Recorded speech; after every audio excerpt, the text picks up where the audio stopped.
Show me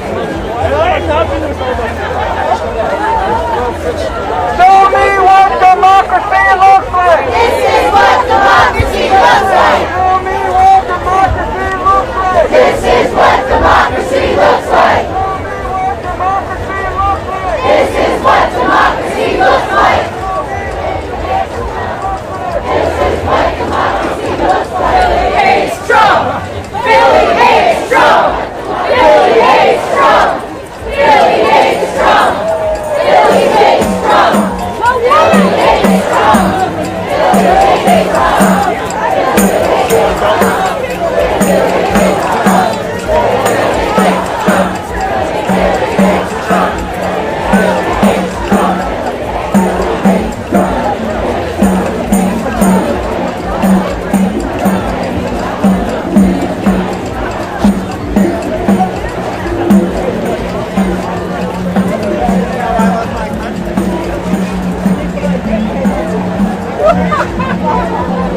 One more!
Go there.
They'll let us through. It's their game. But, yeah, but just like Rocky, the steps. Set with the tripod. Thanks for sharing that. That's what I mean.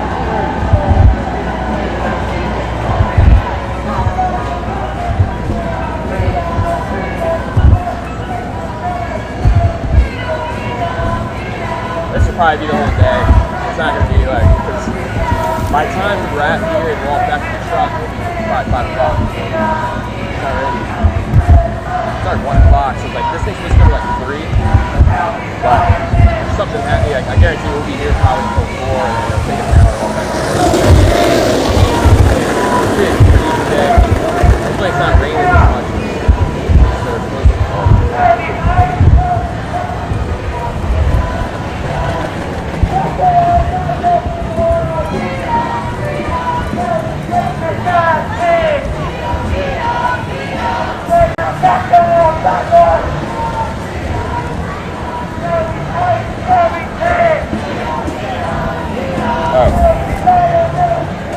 Yeah, you can hold it.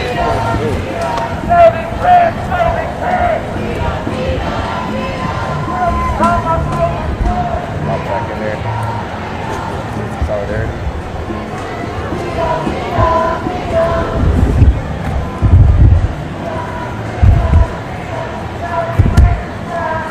How long did it take you to get from Wilkes-Barre? 2 hours? Depends. 1 hour 45 minutes. You like it up there? It's like rural, like suburbs? Yeah. I passed Wilkes-Barre. I go all the way inside. All the way in Plymouth. We go up to the mountain. Right. You gotta do Poconos and stuff? Oh, no, Poconos like 40 minutes from me. But you go there at all? Or you don't need to, right? No. I've been up there like camping and stuff. It's cool. Yeah.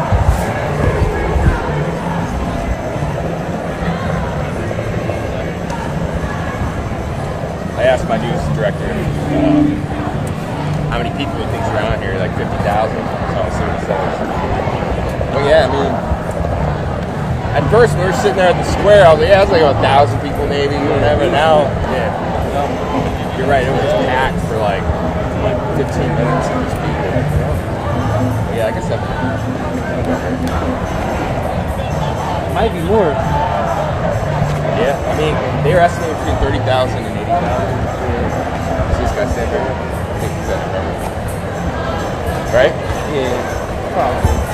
Right? You think that guy's on the cover? Is that a cover cop? There's a bunch of them, you can tell. Yeah, like in the crowd. Yeah, they try to pretend like they're like a tourist or something, but it's like, you're a cop. I'm undercover actually. That's a lot of Yeah, right? I mean, that's a good thing, I guess. A lot of veterans. My sister works for Veterans Affairs, and she's fucking pissed. They're cutting all that funding. She works for like veterans at sending people off to war, and they come back all fucked up.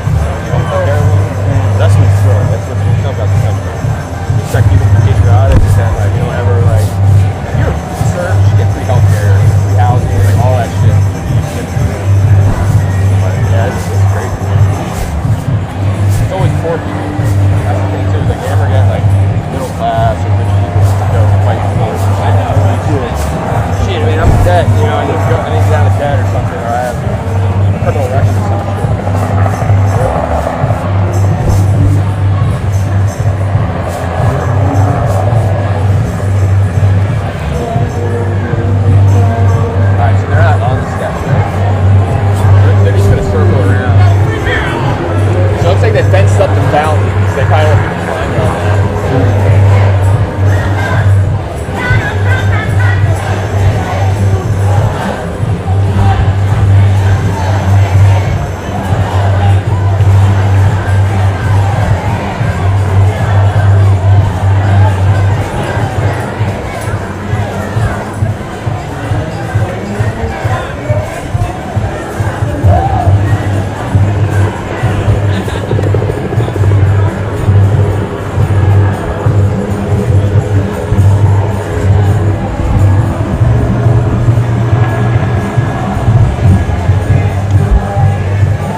We were together for 7 years.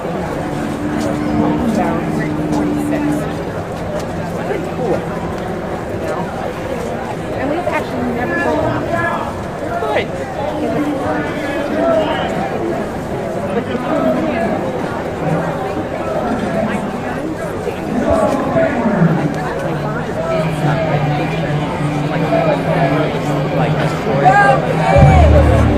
No kings! No kings! How many of you support it? No kings! No kings! No kings! No kings! No kings!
They're like looking longingly at the stuff. So that was Kendall.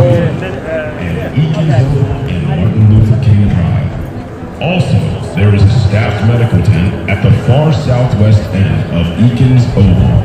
In the event of a medical emergency, look for one of our event volunteers in the green reflective vests for help. For those who need to board buses after the program, please proceed down Kelly Drive to the bus staging location behind the museum. Thank you for joining us, and our program will begin soon. Every day across this country, something powerful is happening. People are rising for each other, for democracy, and for our collective freedom. We have chosen not to live in fear or let division destroy this country. We believe in something bigger than ourselves, and the promise of freedom and justice for all. But now, our rights and our freedoms are under attack. We can point fingers, or we can take action. Millions of us are now holding up the largest peaceful protest in the history of the United States. Together, we told Trump and his billionaire administration to keep their greed off our healthcare. No, sorry, you guys gotta check with the press table if you need help with press. Where's the Other side of the room. Thanks, y'all. And now we're taking to the streets again on Saturday, June 14th for No King's Day. While Trump wastes tens of millions of taxpayer dollars on a military parade for his birthday, acting like a wannabe king, people in every state have organized over 1,800 events in their communities to uphold democracy and protect our rights. People standing side by side for the future we all deserve.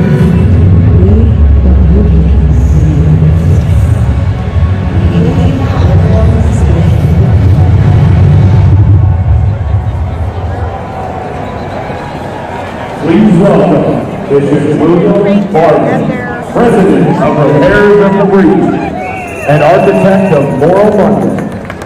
Today he comes in his capacity as a minister and bishop in the church.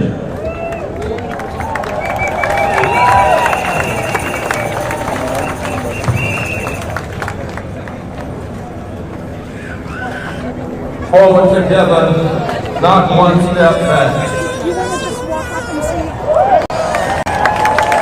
Before I say anything today, I want us to take a moment and consider the violence that we heard about this morning in Minnesota. I want to ask Reverend Della Owens to call and name those who are now deceased. We want to take a moment of meditation and reflection.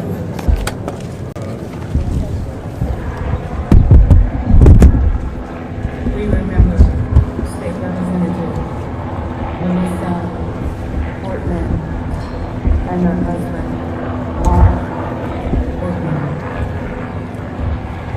as they were shot and killed. We remember the State Representative Hoffman and his wife, who were shot multiple times. And after all, we were very optimistic about their survival. Let us pray for them as they recover. Violence, mean, cruel, premeditated violence has visited us again, and we have heard that lawmakers in Minnesota been killed and shot, killed by a deception, a person impersonating law enforcement, inflicting death. And in this moment, my brothers and sisters, let us repent as a nation of all this violence and death. Let us pray for the souls of those killed, the recovery of those who were hurt and harmed. Can we pray for the families of those who've been shaken, the communities once again that have been rocked? Let us pray for the law enforcement that are doing the right thing. Pray for the capture of the killers, the quick capture, and any behind this murderous deed. They claim they also had a manifesto of other names. Let us pray that the hearts of elected officials to find the heart to set aside the politics of violence and greed and corruption and hate and death, and that we can find a way to do like we're doing here today and be one humanity. My faith in times like these says to be still and know that God is a very present help in the time of trouble. My faith calls us to, and the faith of many others, to embrace love and to rebuke hate, to rebuke fear, to rebuke death. And so let us do that together in this place in Philadelphia. And let us also embrace what many faiths and people, even not of faith, but who believe in the moral arc of the universe, and that is the oneness of our humanity. And let us be determined. Let us be determined even the more to be one people. let us declare it. Would you grab a neighbor's hand or an arm, or whatever part they'll let you hold for a moment, and would you say to them, I love your life. I hold your life dear. I will protect your life. I will embrace your life. I will hope the best for your life. I will stand up for your life. Because we are one humanity and we need each other to survive.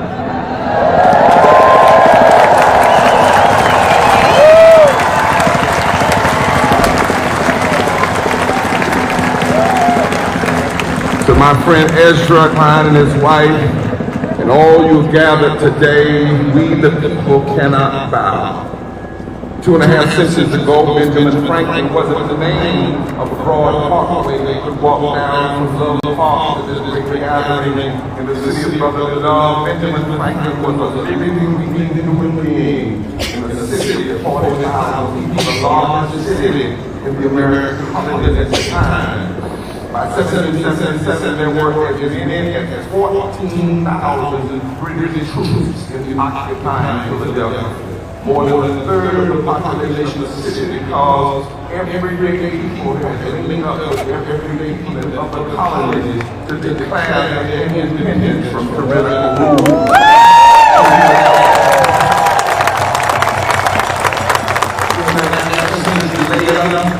Would-be king is ordered to bring their troops to occupy Los Angeles and parade down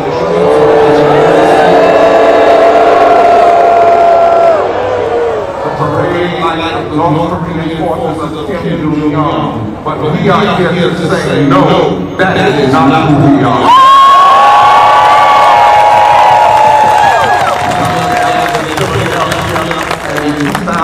Cities and towns across America today, we are everyday people of every race, creed, and community and political affiliation, uniting in the great nonviolent tradition of those who came before us to demonstrate a better way, a way we have learned through this nation's painful struggle.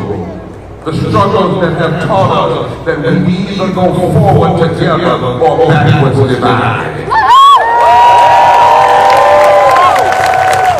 We are not a people who bow and give total allegiance to any ruler or policy, because bowing is not freedom and bowing is not in our spiritual DNA.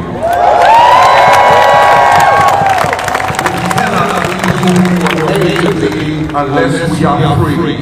We are not a people who give loyalty to a king. No, we, the people of the United States of America, are at our best when we are striving to be united by our commitment to liberty and justice for all.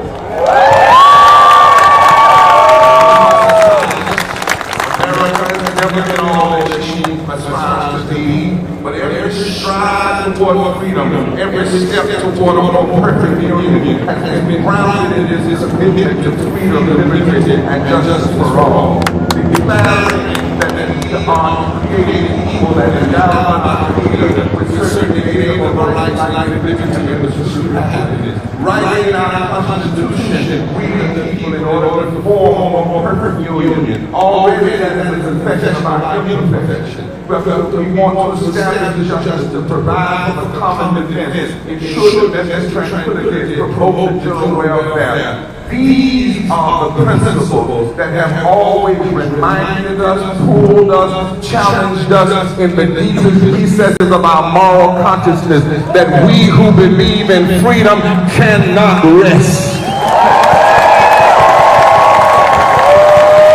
And in the face of any challenge that would have us bow and accept something less, we say no. Truth is, These are not liberal or conservative commitments. They are moral values that can unite us and connect us to the best of who we are and keep us from ever bowing to a wannabe king. So today, we demonstrate with amazing clarity and speak the truth with strength. And the truth is, Donald Trump's regime is not illegally deploying American troops on U.S. soil because he's strong. He's abusing his authority as commander-in-chief, trying to pick a fight on America's streets because his agenda is incredibly unpopular. His political positions and his claims are weak and failing and contrary to our moral values. The truth is, you are the strength of America. He said he could end conflicts in other parts of the world with a phone call, but wars of aggression rage on. He said he could unite us, we're more divided. He said he was going to stand up for working people, but he handed the government over to a billionaire before their big bad breakup. He said he'd bring prices down, but his wild talk about tariffs has created economic uncertainty. He said he could deal with Gaza and deal with Ukraine, and things have gotten worse. He said his budget was big and beautiful, but the truth is, it's big and greedy and ugly and destructive and deadly to the most vulnerable.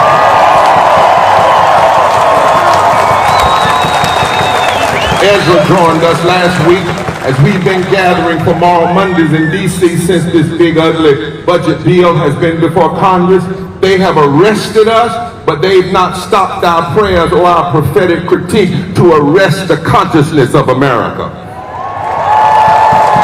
Americans are learning the details of how this big, ugly, deadly, bad bill would kill tens of thousands of people in our communities by stripping health insurance from 15 million Americans, closing hospitals, slashing nutrition assistance programs, leaving millions of hungry children, cutting thousands of jobs supported by green energy crisis. And according to a report from the public health scholars at Yale and the University of Pennsylvania, the cuts to health care alone would kill 51,000 Americans next year. And the more people learn about its details, the less popular Trump's signature legislation becomes law, and his attempt to move more money from the poor and working poor to the wealthy than was transferred during chattel slavery. And because of this, you cannot be silent, and the cries of the people will not be silent. That is why this regime is in panic, and when an authoritarian is weak, he will do anything to get attention. But we don't have to give Trump and MAGA what they want. We don't have to bow by waving a flag at his parade. Our demonstration of moral strength is in opposition to the tyranny that threatens our very existence as a country. And this kind of gathering can unite us in a moral movement to save America. And we will not stand down, not now, not ever. Because the truth is, when it comes to the need to stand up for the Constitution over a ruler who would ignore the court, we are indivisible. When it comes to the need to repair breaches between those who have health care and those who don't, we are indivisible.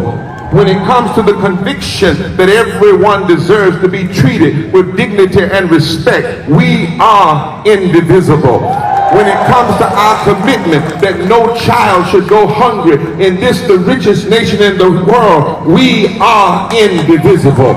And when it comes to the central role of government to serve the people rather than to serve a king, we are indivisible.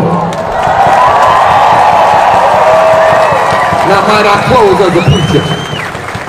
In the book of Daniel in the Bible, there is an ancient story where three young men, Shadrach, Meshach, and Abednego, they were thrown into a fiery furnace for their refusal to bow. They refused to bow to a king that loved to put his name on buildings and ride around and make everybody bow to him. Well, they were thrown in, and they were not consumed, however, by the flames of the furnace. Instead, as they were thrown in, the people witnessed a fourth force come in and walk them through the fire. My fellow Americans, I stopped by this afternoon to remind you that when we tap into our moral power and refuse to bow, there is a greater power in the universe that will come and stand with us. In the final years of the anti-apartheid struggle in South Africa, they used to say, only a dying mule kicks the hardest. So we must maintain discipline, refuse to meet violence with violence, and keep our focus on an agenda that lifts us all to higher ground. We must join hands across all the lines that have been drawn to divide us and stand together as we the people. And when we do, I know a force more powerful than any of our individual actions will come and stand with us in the fire.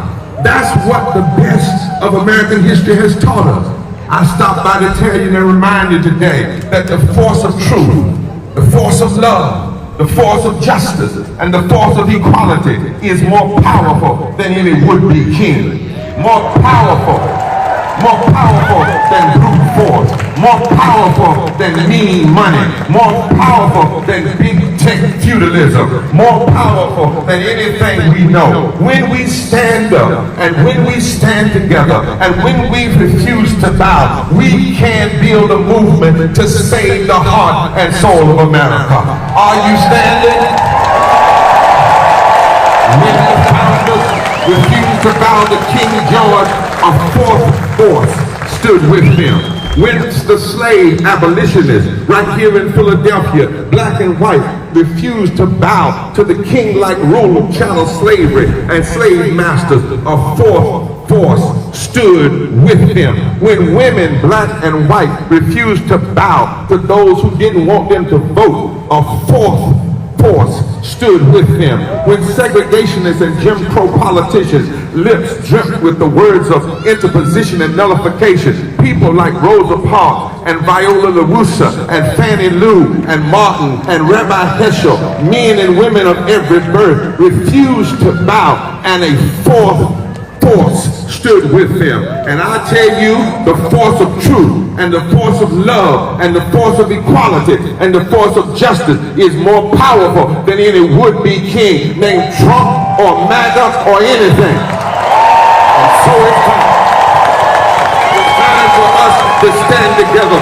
like never before, because when we all get together, we have the power to reconstruct American democracy. Did you know that if just 20% of us, if we organize 20% of the non-voters in the last election, especially poor and low-wage voters who couldn't see how casting a ballot could make a difference in their lives, if we can organize them, we can upend the whole political calculus. If we go to every state, not just the so-called swing state, but every state. And if we win back some of our confused friends, we can upend the whole political calculus. If we refuse to bow and stand up for policies that make life better for every American, if we come together just one more round, just one more round in history to fight for the heart and soul of this democracy, I declare unto you that when the work is done, when we finish organizing, when we done praying and preaching, when we finish marching, when we finish registering voters, when we finish our nonviolent action, I guarantee you truth will win, justice will win, equality will win, justice will win. And on that day, we will truly be one nation, under God, indivisible, with liberty and justice for all.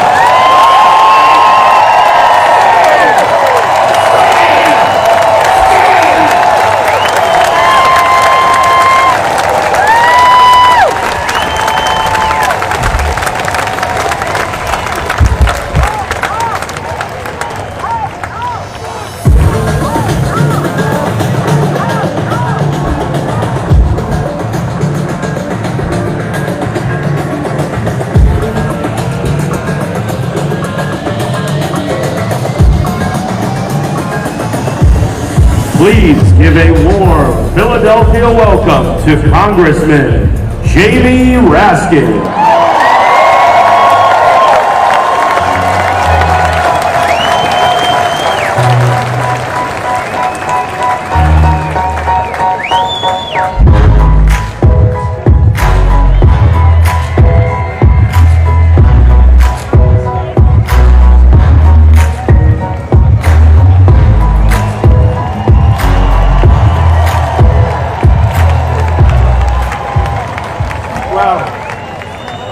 Hello, Indivisible. Hello, Philadelphia. Hello, America. I represent Ezra and Leah in the United States House of Representatives, so I like to think of myself as the Congressman from Indivisible. But I came to Philly because it's a tough and a loving city, and you know how to topple kings here. You've been crushing tyrants since 1776. We come together, as Reverend Barber says, in the spirit of democratic, non-violent resistance. We pray for the families of Minnesota State Representative Melissa Hortman and her husband Mark, and for Minnesota State Senator John Hoffman and his wife. These are our brothers and sisters in the struggle for a more just America, shot down in cold blood and broad daylight. And we pray for them and all of the people of Minnesota. But the spirit of Philadelphia is the spirit of America. We've got no kings here. We've got no queens here. We've got no emperors. We've got no titles of nobility here. President Trump, happy 79th birthday. Sorry we couldn't make it to your party, but we did pay for it. You are not our king, and we are not your subjects. We will never be your subjects. The people are sovereign, and we are all equal in the eyes of the law. All of us born here on this land are citizens, and your executive order is nothing but bad graffiti on the Constitution, and we're going to wash it off today.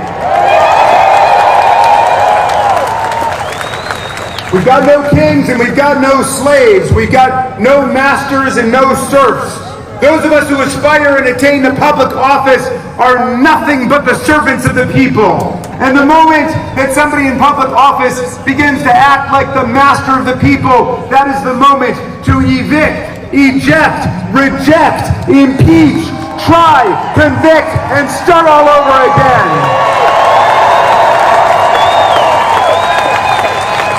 Under Article 1, President Trump, your job is simple: to take care that the laws are faithfully executed. That's it. In the monarchies, Tom Paine said, the king is the law, but in the democracies and the free societies, the law is king. You didn't get that memo, did you, Mr. President? You've been violating the law. You've been trampling the law. You've been ignoring the law, acting as if it's irrelevant to the only thing that matters, which is your own wealth and power. What if Thomas Jefferson were here? What if Abraham Lincoln were here? What would they say? They would say, cut it out. Stop violating the rights of the people.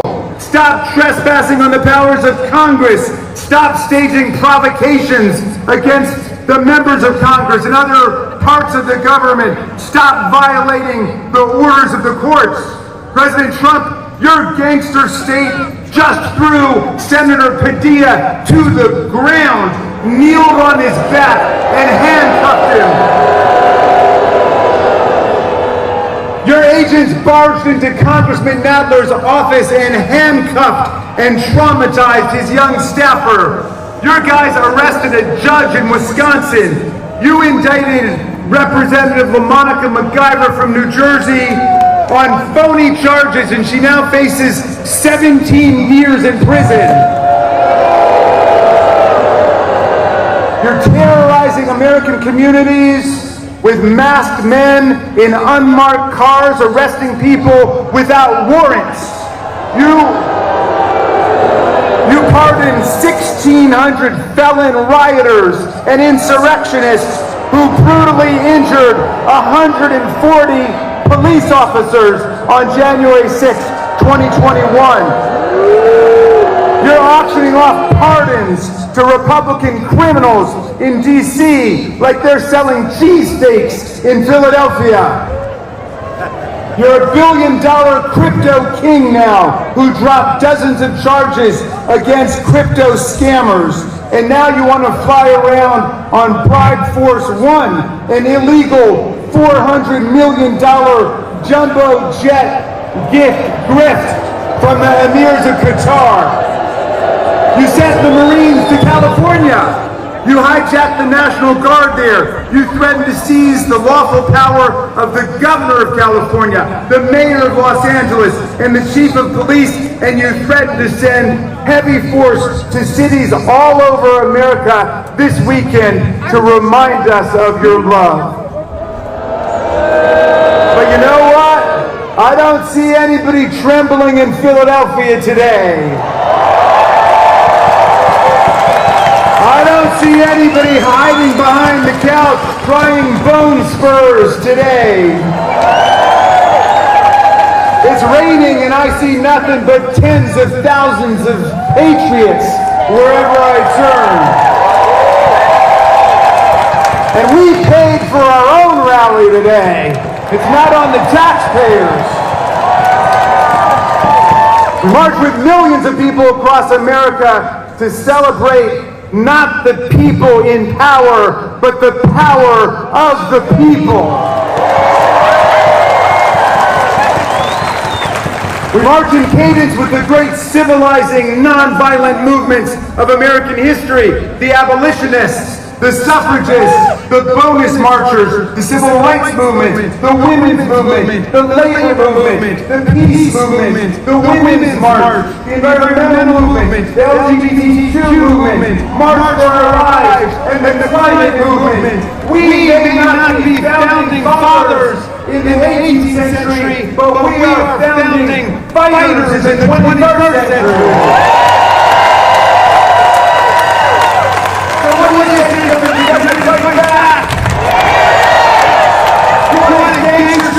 You want free speech and democracy in America.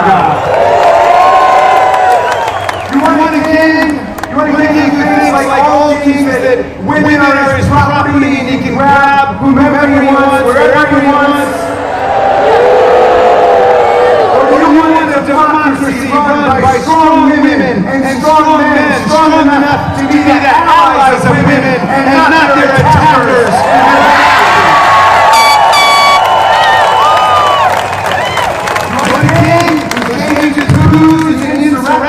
And lies about elections, or do you want a constitutional right to vote in America? Free from all the gerrymandering and voter suppression. Do you want an imperialist takeover of Greenland and Canada and Panama? Or do you want statehood for Washington, D.C. and Puerto Rico?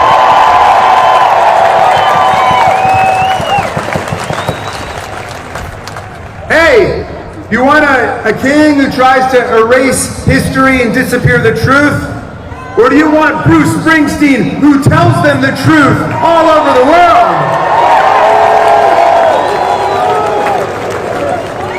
You know, Donald Trump never talks about the framers because he knows nothing about them. But the framers knew a lot about people like Donald Trump. Sometime between now and the 4th of July, Mr. President, you must read the Declaration of Independence, because Thomas Jefferson could have been writing about you. He told the people of America to rise up against King George and his lust for absolute tyranny. Jefferson denounced a king who, quote, sent swarms of officers to harass our people, who kept amongst us in times of peace standing armies without the consent of our legislatures and quartered large bodies of armed troops amongst us. A king who cut off our trade with all parts of the world and imposed tariffs and taxes on us without our consent. A king who excited domestic insurrections against us. A king who repeatedly obstructed the laws of naturalization of foreigners to our land. A king who tried to make judges dependent on his political will alone. Yes, Donald, the Declaration and the Constitution were written by people who wanted to stop criminal bosses like you from taking state power. We the people, in order for a more perfect union, establish justice, ensure domestic tranquility, provide for the common defense, promote the general welfare, and preserve to ourselves and our posterity the blessings of liberty, do hereby ordain and establish the Constitution of these United States of America. That's our preamble. That's our mission statement. And the very next sentence in Article 1 provides all legislative powers shall be vested in a Congress of the United States of America. The people's branch, the lawmaking body for whom the president works as an executive. Sometimes people say we're three co-equal branches. Really, first of all, co-equal is not even a word, okay? That's like extremely unique. If we're co-equal, why is it Congress has the power to impeach a president for treason, bribery, and other high crimes and misdemeanors, and he doesn't have the right to impeach us? Congress has the power to pass budgets and taxes. We've got the power to create departments and spend money. We have the power to regulate commerce with foreign nations and therefore to enact tariffs, which is why his tariffs have been struck down by United States District Court. We've got the power to declare war, not the president. If anybody's going to declare war on Venezuela, it's going to be the Congress of the United States, not Stephen Miller or Tulsi Gabbard or Pete Hegseth or anyone else in their Signal chat room. No, you don't get to be a monarch or a dictator in America, and you don't get to be on the payroll of monarchs and dictators from other countries. Sorry, Donald, you don't get to keep the millions of dollars you've pocketed from Saudi Arabia, from China, from the United Arab Emirates or Qatar. You've got to return all the money your golf courses and country clubs have gotten from the Secret Service, the Department of Defense and Commerce, and so on. Our government is not your personal ATM machine. His son, Donald Trump Jr., says, my dad doesn't even accept his salary. I'm sorry, that's all he's allowed to accept. The framers were clear. You get paid by the people of the United States to whom you owe a duty. Not Putin and the kleptocrats of Russia, not bin Salman and the theocrats of Saudi Arabia, not Orban or the autocrats of Egypt and Turkey. The framers wanted an undivided duty to the American people. You can't sell out our Constitution to build your luxury hotels in Gaza or a golf course in Greenland. My friends, the people are winning all over America. The bullies are on the run. We ran Elon Musk out of town.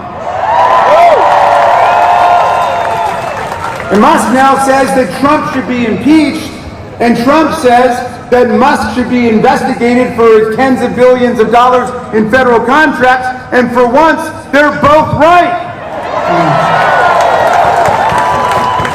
My friends, fascism will not be the end of American democracy. American democracy will be the end of fascism. We will stand up for democracy and human rights and freedom all over the world. We will stand with President Zelensky and the people of Ukraine against Putin's filthy, bloodthirsty invasion.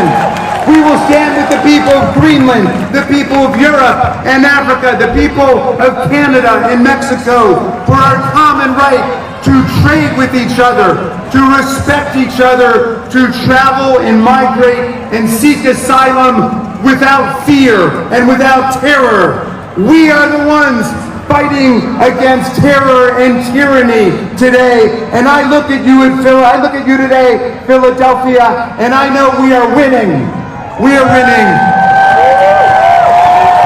I will leave you with the words of the great Tom Paine, who my son Tommy was named after. And Tom Paine got to this beautiful city in 1774, 2 years before the American Revolution. He fell in love with your city, and he fell in love with this land. He said, if America lives up to its values and its ideals, it will become, he said, an asylum to humanity.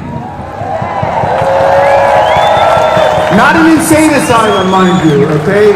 A place of refuge for people seeking freedom from religious and political and intellectual and economic repression from around the world. And then he wrote the greatest pamphlet in our history, Common Sense, which ignited the American Revolution against the kings and the queens and the lords and the dictators. But 1776 was a tough year. The country was split down the middle, and half the people were saying, you can't beat the greatest military empire that ever existed. You can't overthrow a tyrannical king. It won't work, they said. But half the people said, let's give it a try. Let's pledge to ourselves our lives, our fortune, our sacred honor to build a government that rests on the consent of the governed and the rights and the freedoms of the people. But in 1776, Paine wrote another pamphlet called The American Crisis to give people hope, to see it through all the way. And I'm going to quote a little passage for you and update the language pursuant to instructions from Nancy Pelosi, which said that Tom Paine was a feminist and he wouldn't mind. And that he was fighting for women's voting rights in the 18th century. But Paine said this. He said, these are the times that try men and women's souls. The summer soldier and the sunshine patriot will shrink at this moment from the service of their cause and their country. But everyone that stands with us now will win the love and the favor and the affection of every man and every woman for all time. Tyranny, like hell, is not easily conquered, but we have this saving consolation. The more difficult the struggle, the more glorious in the end will be our victory. That victory will be ours, Philadelphia. Thank you, Indivisible. Thank you, Philadelphia. Thank you, America.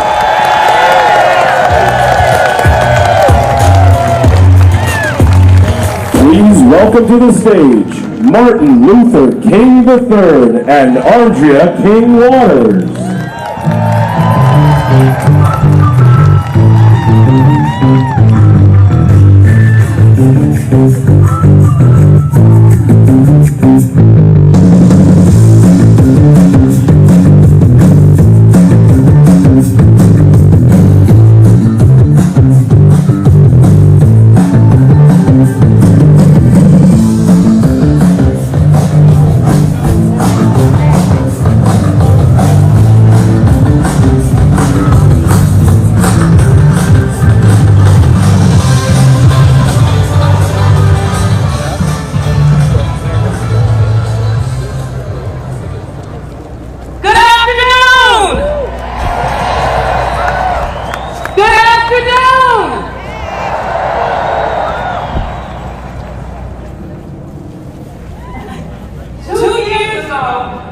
On the 60th anniversary of the March on Washington, thousands gathered on the mall, not in commemoration, but in rededication. It was a magnificent sight. All ages, young and old, in every color imaginable. Families, sororities, fraternities, activists, and everyday people. Not one instance of violence in the sweltering heat. People unrolling prayer blankets towards Mecca, others walking to tents to observe Shabbat. It was a beautiful day.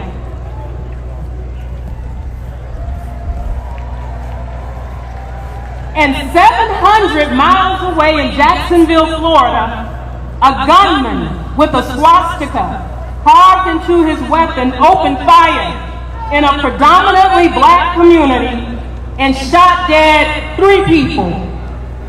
Same day, same country. A tale of 2 Americas, much like the tale of 2 wolves. You all have heard the story, right? We talk about it a lot in our home, and it goes that a Cherokee grandmother told her granddaughter about a battle that goes on inside every person. My child, she says, the battle is between 2 wolves. One is full of anger, division, chaos, greed, arrogance, self-pity, resentment, lies, false pride, superiority, and ego. The other is full of joy, peace, love, hope, serenity, community, kindness, benevolence, empathy, generosity, truth, compassion, and faith. The granddaughter thought for a moment and asked, well, which wolf wins? The grandmother pulled her close and said, the one you feed.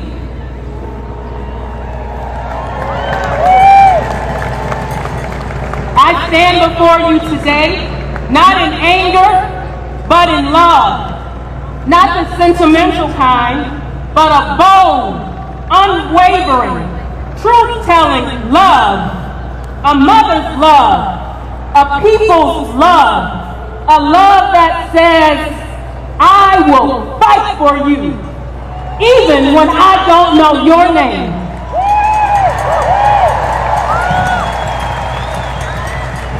Because your liberation is bound up in mine. We gather at a crossroads, one that asks us once again, is this America? Is this America when tanks roll through our neighborhoods, but healthcare doesn't? Is this America when flash bombs fall on peaceful protesters, but not on injustice? Is this America when the First Amendment is honored in print, but punished in practice? Let me be clear, this is not patriotism, this is performance. This is not leadership, this is illusion. And this, my brothers and sisters, is not democracy.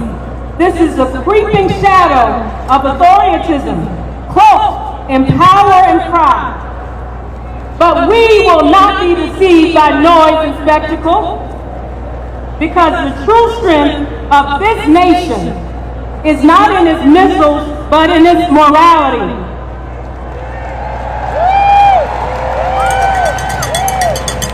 Not in its parades, but in its people. Not in fear, but in freedom. It's been a long few months, and I hear so many of us talking about anxiety and depression and despair. But when I despair, I remember the words of Gandhi. There may be tyrants and murderers, but in the end, they always fall.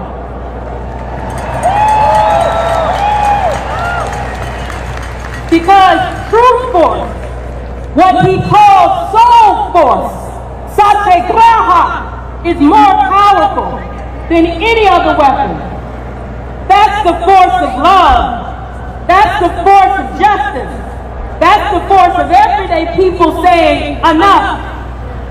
So I ask you again, where do we go from here? Chaos or community? That's right, we choose community. We choose the deep national healing that we so badly need. We choose to realize the dream, because it's not radical to care about all children, not just the ones who look, pray, or love like your own.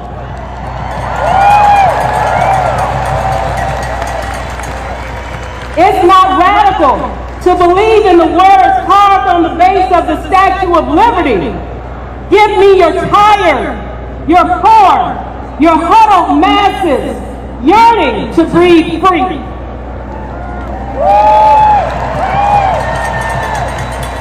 It's not radical to serve, to protect, to protest, to love. No, it's not radical, it's American. And that's why we're going into communities across this country, not with closed fists or with tanks, but with open hearts and open arms. We are showing up with truth in our hands and love in our voices because we love this country. And we know that loving America means holding it accountable to its highest promises. My father-in-law, Martin Luther King Jr., spoke of levels of love. The highest being agape, and the highest level is not passive. It's a force that challenges systems, not just sentiment. That's the love that we need now. That's the love that will unify us.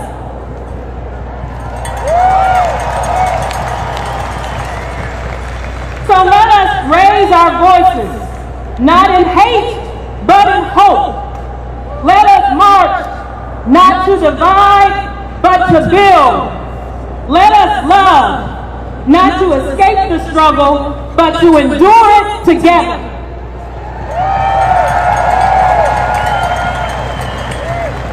Because we are one people, one nation, under God, indivisible, and justice for all.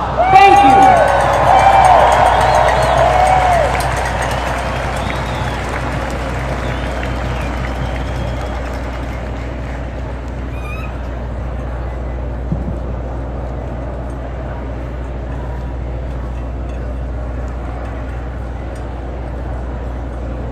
Good afternoon.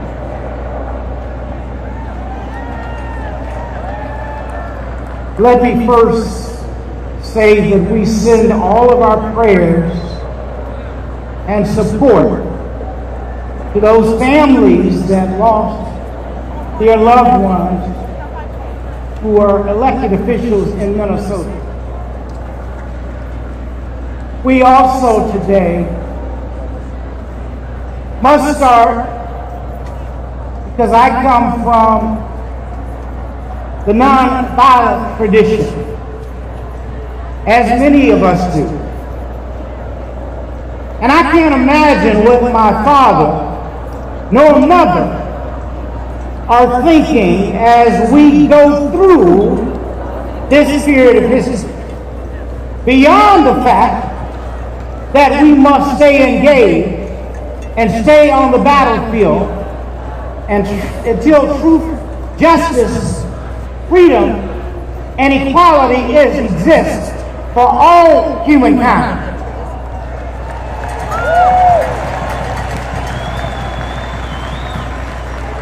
I am deeply honored to stand with you today in the city of brotherly love.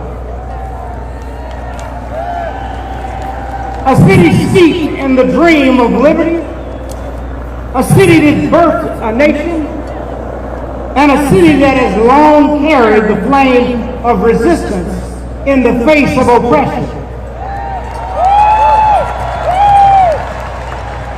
Philadelphia, you are no stranger to struggle.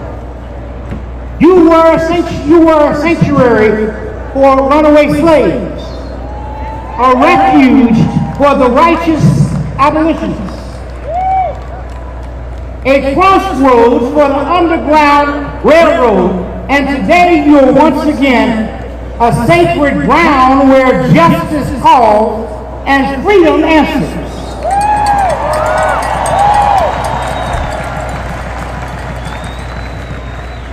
So it is only fitting that we gather here today, not in fear, but in faith, not in despair, but in defiance. We gather here in the shadow of Independence Hall to declare that we, the people, still believe in democracy.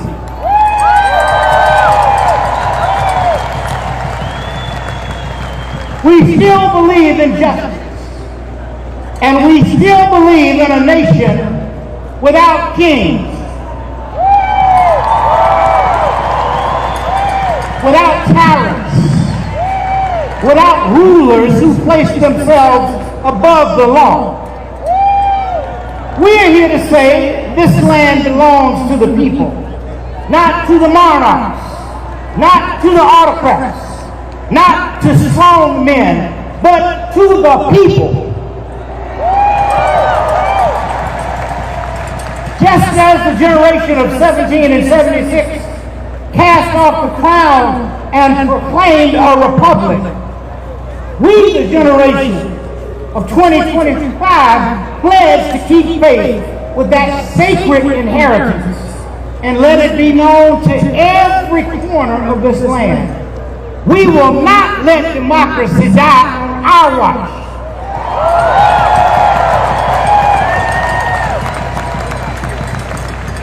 Yes, we're deeply troubled, my friends, by efforts to use fear as a weapon, to use immigration as a scapegoat, to silence the voice of the people through martial force.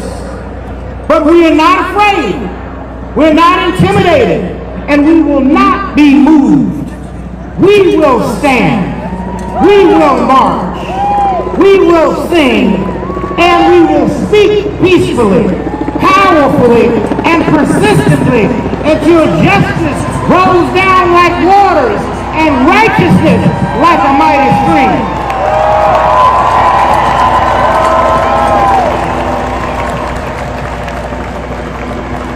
Let us be clear. Let us be perfectly clear that to deport anyone without due process is not only illegal, it is immoral.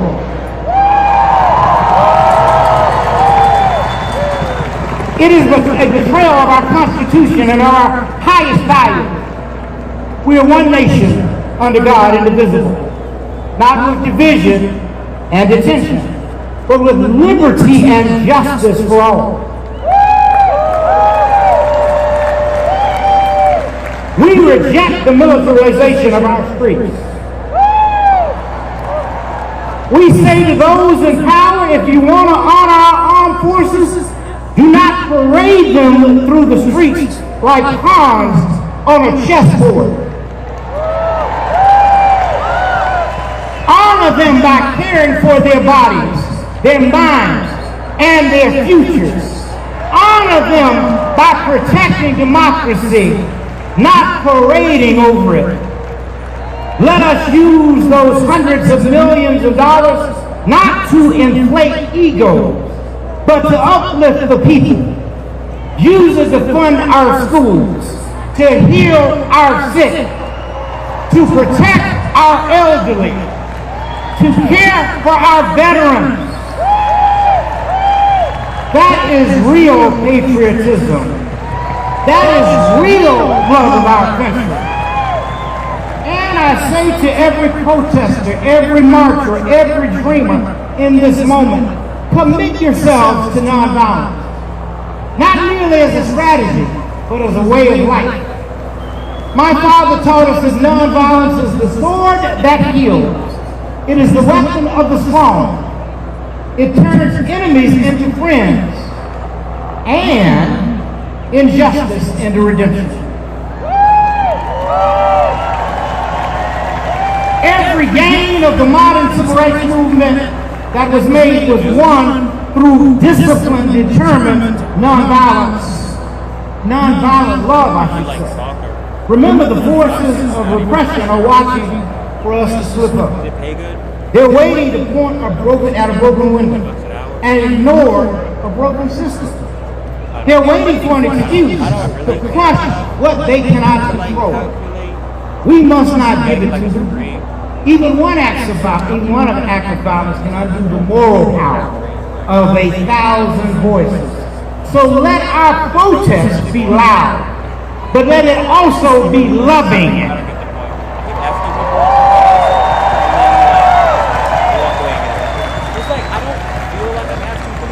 Let it be fierce, but let it be faithful. Let it be firm, but never fueled by hate. So train your hearts in the discipline of peace. Prepare your minds for the long road ahead. And walk together, children. Don't you get weary. For there's a great camp meeting in the promised land of justice. So as I close this afternoon, I want to say to you, have faith in democracy. Have faith in the power of the people. Have faith in truth over lies, light over darkness, love over hate. We walk not alone, for God walks with us. And if God be for us, who can be against us? So let us rise up with faith.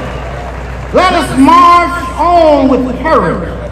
And let us keep climbing toward that great day when liberty is no longer a promise, but a lived reality for all. And so, we will never give up. We will never give out. We will never give in. We must keep marching until freedom, justice, and equality exists for all humankind. Thank you, and God bless everybody always. Please give a warm Philadelphia welcome to the President of the Philadelphia Federation of Teachers, Art Steinberg.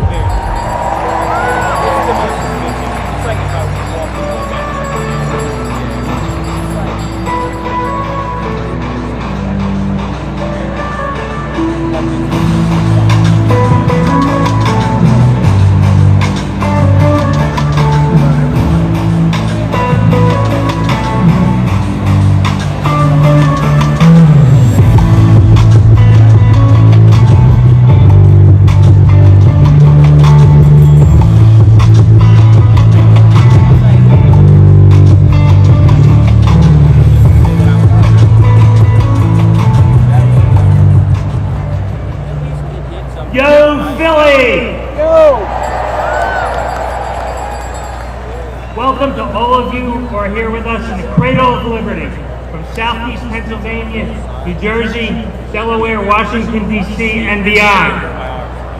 I'm sure you know the response to this. Show me what democracy looks like.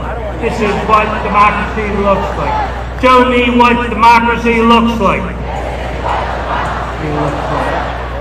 My name is Arthur Steinberg, and I'm a special education right here in Philadelphia. I am proud to serve as the president of the Philadelphia Federation of Teachers, the mighty PFT, and AFP Pennsylvania. We represent more than 36,000 workers across the Commonwealth of Pennsylvania. Yesterday was the last day of the school year, and we give it up for our graduating students, rising students, their families, and our members. Teachers, paraprofessionals, coaches, nurses, counselors, food service managers, and secretaries. Let's also thank the public school educators who pour their hearts and labor from Head Start to 12th grade students throughout the school year and beyond. And let's not forget our members in higher education. In a moment, I'll introduce my friend and sister in labor, Randy Weingarten, president of the AFD. But first, let me represent Philly for a minute. Philly is a vibrant, growing, and welcoming city. We are a championship city. Can't do without this. Go Birds! And we are the birthplace of American democracy. Philly is a city that doesn't tolerate bullies. We don't do tyrants, and we sure as hell don't do kings. So it's fitting that tens of thousands from across the region chose to be in Philadelphia. I want to thank Dickie Miller and the entire team from Indivisible Philly for putting this together. In moments like this, we can choose to stay in our homes out of fear, or we can come outside be with community, and draw strength and hope from one another. Thank you to the organizers for making that choice easy for millions of Americans here and across the country today. It is a deep personal honor to have the Reverend Dr. Barber here, and a really special honor to have the King family join us. The PFP feels a special connection and debt of gratitude to Dr. King. His endorsement in 1965 was instrumental in the Philadelphia Federation of Teachers obtaining recognition as the exclusive bargaining agent of Philadelphia educators.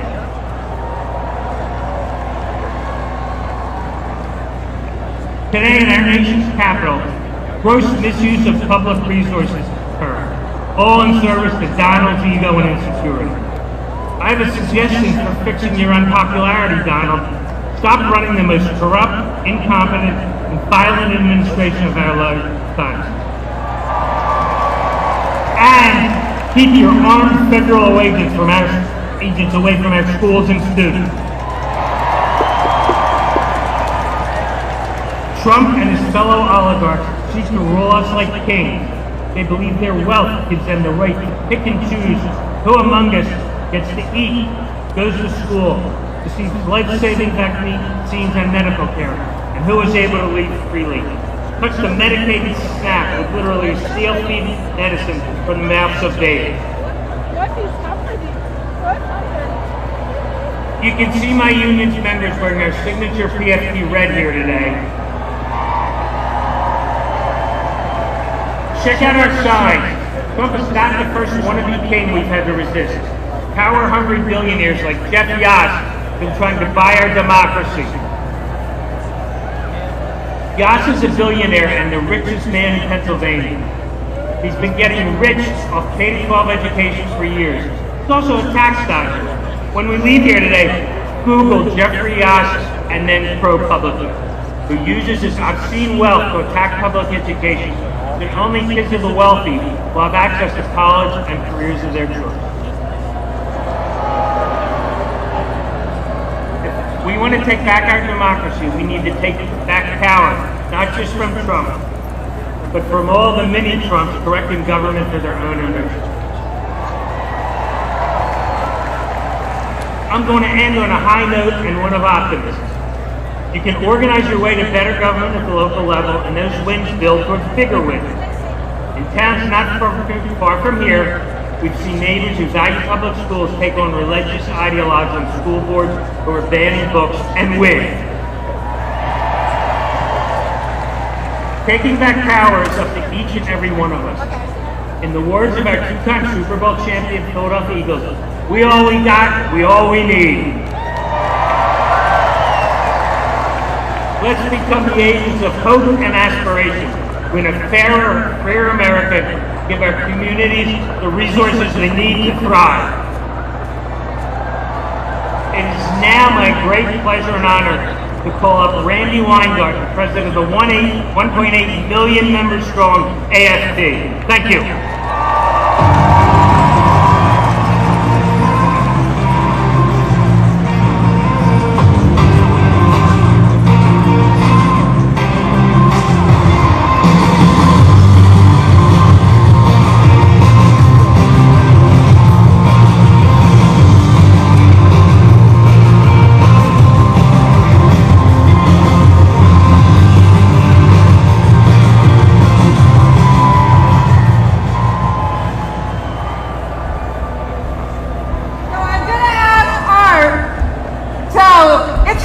Today. This is what democracy looks like. All of you here. I'm going to ask Art to hold my flag. Now, on April 5th, I was here. I feel like I live here. But I was here on April 5th. We were in another car. And I wanted to start by actually talking about what we in the labor movement, it's unbelievable, the scene that I see right now. It's just unbelievable because it's the people. But this is what we say in the labor movement. It is the people united will never be defeated. It's not just that we'll never be divided, we'll never be defeated. So can we do a big Philly shout out? The people united will never be defeated. The people united will never be defeated. The people united will never be defeated. Woo! So, I want you all to know in Philly that our brothers and sisters and siblings in Minnesota are watching us. And I want to say to them, we love you. And we will never, ever, ever tolerate political violence. It's wrong.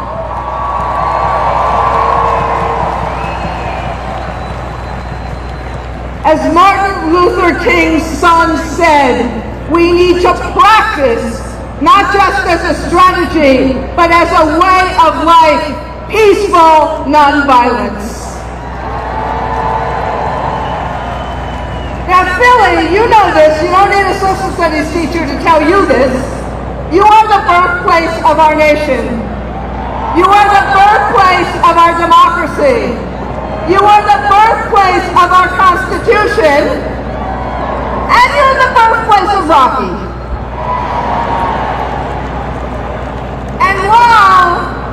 And this was a few years before I was born, while the colonists and colonies in 1774 and 5 and 6 were really different, one of the things that binded them together was the conviction that they wanted to govern themselves. No nobles, no monarchs, and no kings.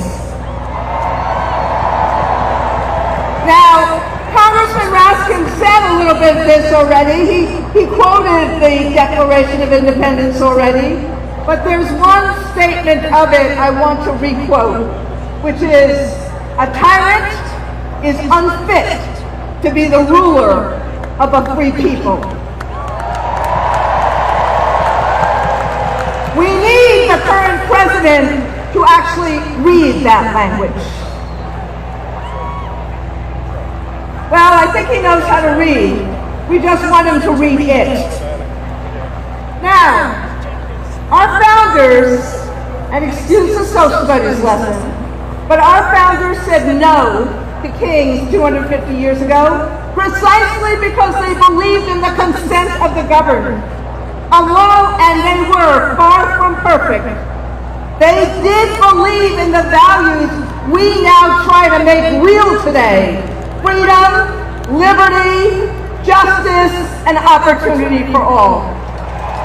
So, what does that mean? It means not detaining high school students in Detroit or Connecticut before they're about to graduate. It means not detaining children who are in playgrounds. It means not disappearing day laborers who are trying to make ends meet.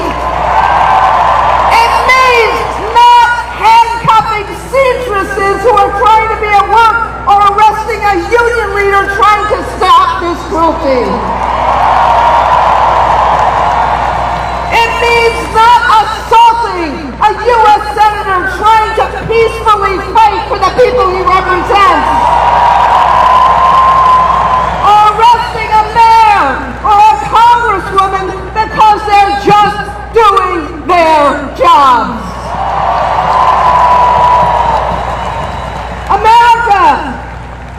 Americans don't need this abuse of power.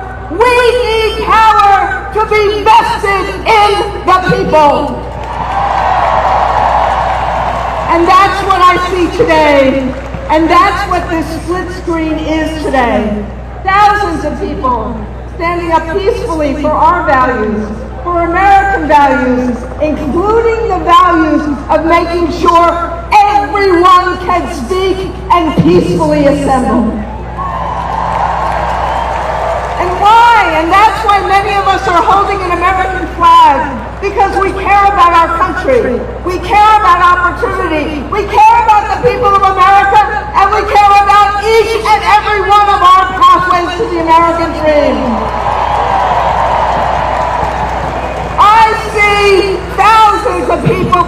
tribute to an army formed on June 14, 1775 to fight a monarchy. And we're doing this not out of anger, but out of resolve. The collective resolve of millions of people at over 2,000 events to say, we believe in our democracy and we are willing to fight for it peacefully. The collective resolve to reject a wannabe king, to reject $40 million worth of birthday parties that should be going to pay for kids who need nutrition.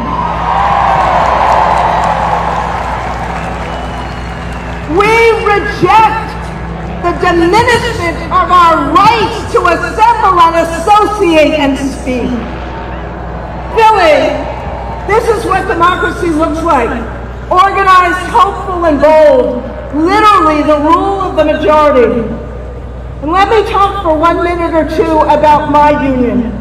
The AFT, yes. We stand at the intersection of democracy and opportunity, public education and the labor movement. These are the ways that Americans can get to a better life, a shot at a better life. And paving those opportunities makes us a target. Their attacks on public education are relentless. And why? Because they fear knowledge. Why do they fear school teachers? They fear us because we teach critical thinking. We teach honest history. We teach pluralism. Because their brand of greed and power and privilege cannot survive in a democracy of diverse, educated citizens. So that's why they go after education opportunity. They fight us on economic opportunity. They're going after equal opportunity. They're going after unions because this current president sees us as a threat to his vision of America. He sees us as a threat because they believe in us versus them, and we believe in us, the people. So look, this is about hope versus fear. But to get to hope, we must address the fear and show people that a better life is possible.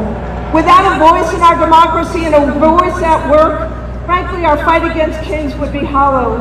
So we're not just fighting back, we're fighting for a better day. So as they fight for tax cuts for billionaires, we fight for tax cuts for the working class. As they cut SNAP and Medicaid, we fight to make sure that families have decent housing and decent health care and decent education. They got their C's, chaos, confusion, corruption, and cronyism, and we got ours. The courts, the court of public opinion, the Congress, and the courage of this community. Because this community understands how to fight back. No one is going to save us but ourselves, but it takes courage. So my friends, rather than yield on bended knee, we stand up. We all care. We all act. We do it together in solidarity. So I want to end with a quote from the father of our last speakers. Specifically, Martin Luther King's final book. He wrote, "Where do we go from here? Chaos or community?" Well, Philly, you are the community to this president's chaos. And together, we build a future of opportunity and justice for all. Hope over fear, aspiration over anger, the promise of America for each and every American. That is what we are fighting for today. So, I say, the people united will never be divided. The people united will never be divided. The people united will never be defeated. Woo! And now, And now, I get to introduce who, in my judgment, is the foremost authority on democracy and how to keep it, and on authoritarianism and how to fight it. And that is the Honorable, you've read some of his books, the Honorable Professor Tim Snyder.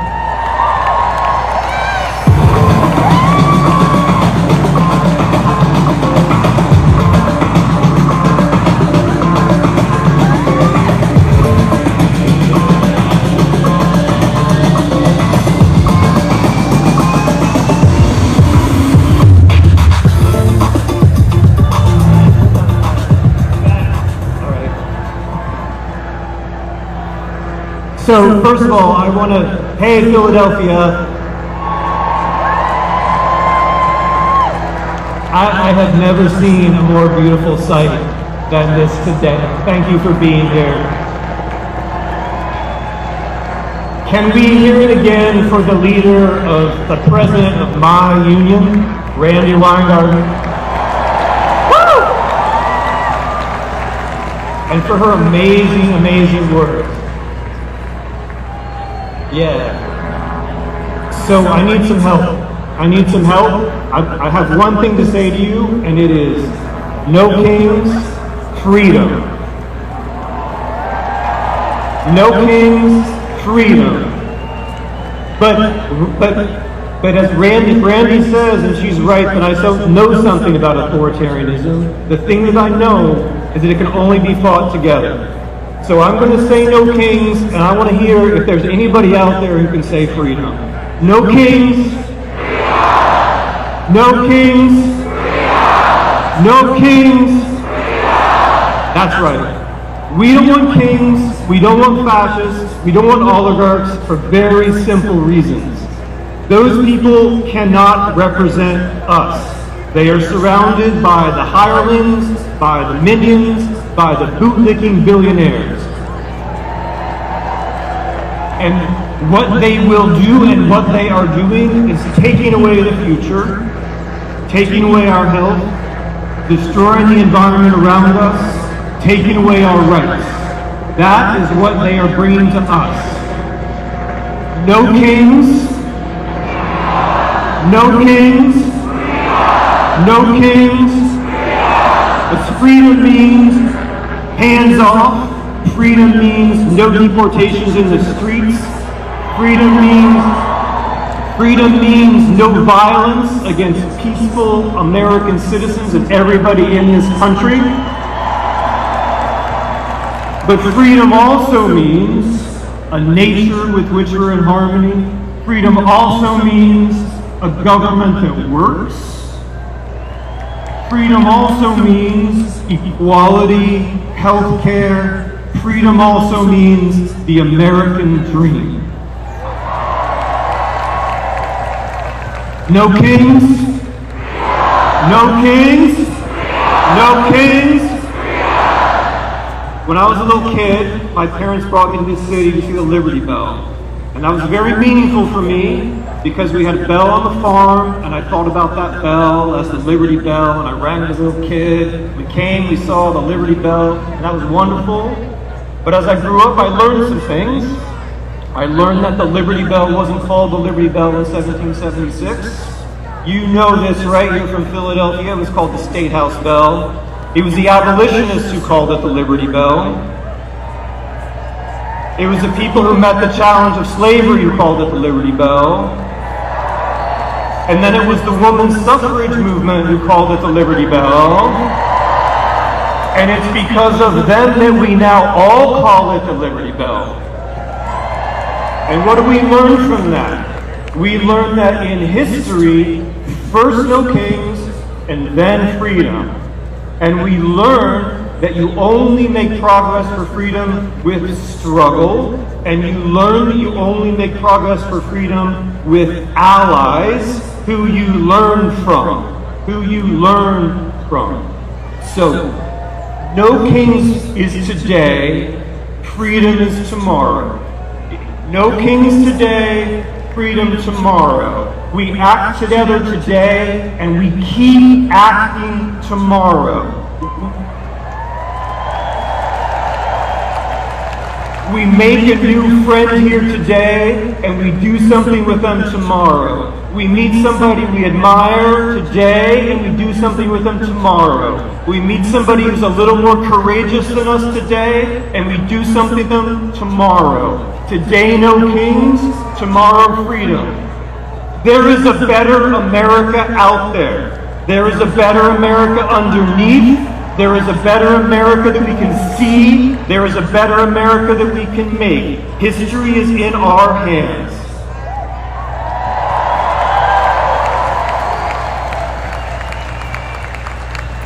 No kings. No kings. No kings. Thank you. Please welcome to the stage the Co-President of Community Change, Lorella Braley.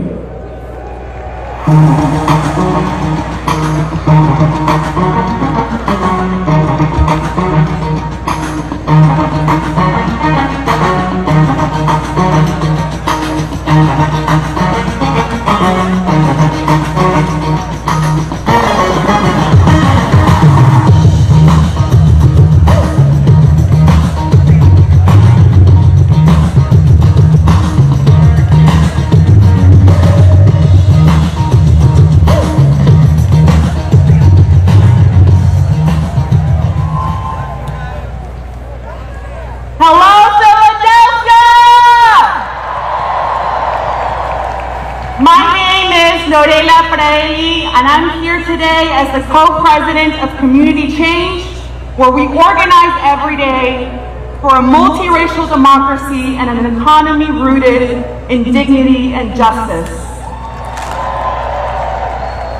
I'm proud to stand with you because this is our America.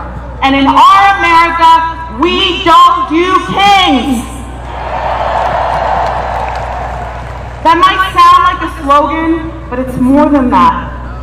It's a moral line in the sand, a declaration of what we refuse to become. Because what we're living through right now, what we saw in Los Angeles this week, is not normal. This is authoritarianism in motion. Unmarked vans, masked agents, people disappeared without notice, no names, no charges, mothers torn from their children, no lawyer, no phone call, and suddenly they are gone.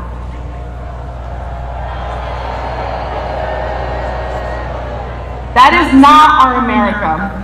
And let me tell you something else. My presence here today, it wasn't guaranteed. When I was 2.5 years old, I was in a car accident that resulted in the amputation of my right leg.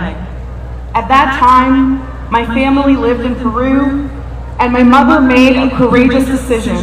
She dreamed that her daughter would live a full life, and she believed the place where I could do that was right here in the United States of America. So we came. She started over, she cleaned houses, she cared for people's children, she worked tirelessly so that her own children could have something more. My mother believed in an America that had room for her daughter's dream, and that welcoming America, her America, is why I stand before you today as a citizen, as a mother, as a fighter, as your partner in this struggle to build a country where everyone can live with dignity and thrive. But the America we're seeing unfold right now, it's a nightmare. And we have to name it for what it is. Not an aberration, but a strategy. This is the blueprint of authoritarianism, the violation of rights, the erosion of norms, the manufacturing of fear, the targeting of the most vulnerable. So let's be clear. In our America, we say no to kings with secret police. We say no to separating mothers from their children. We say no to rounding up workers while billionaires get another tax break. We say no to turning neighbor against neighbor. So say it with me, loud enough for every would-be king to hear. No hate, no fear. Immigrants are welcome here. No hate, no fear. Immigrants are welcome here. No hate, no fear. Immigrants are welcome here. No hate, no fear. Immigrants are welcome here.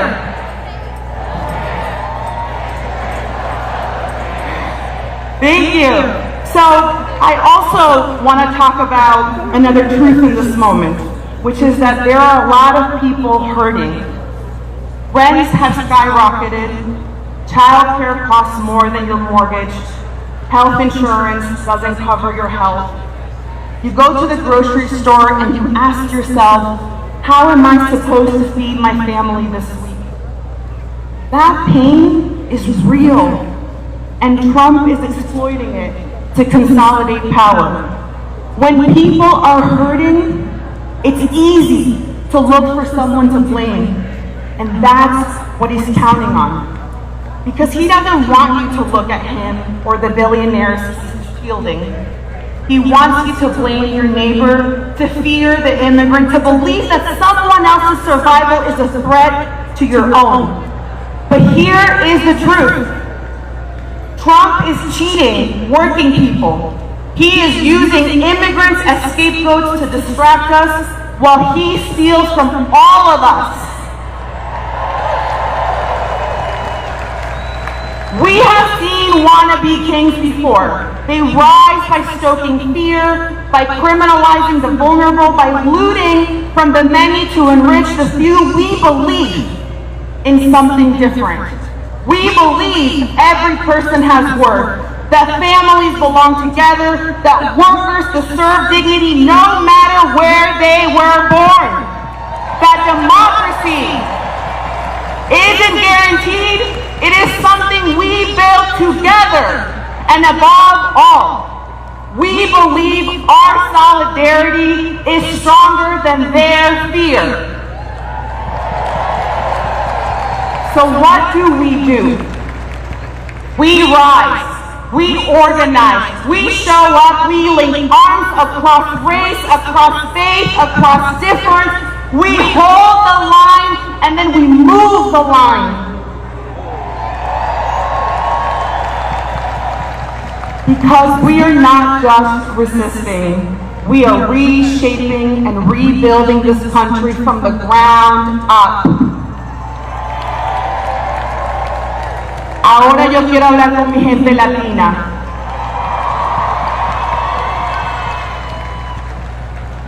Sí, nos están atacando por tener la piel morena, por hablar español, por existir con orgullo.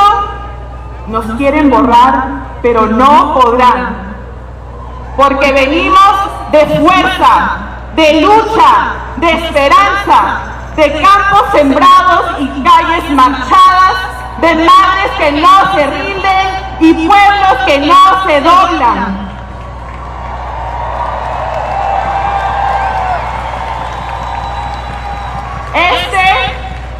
Mi familia latina, este es el momento de unirnos, de alzar nuestras voces, porque aquí estamos, aquí seguimos y no nos vamos, ni un paso atrás, porque esta también es nuestra América.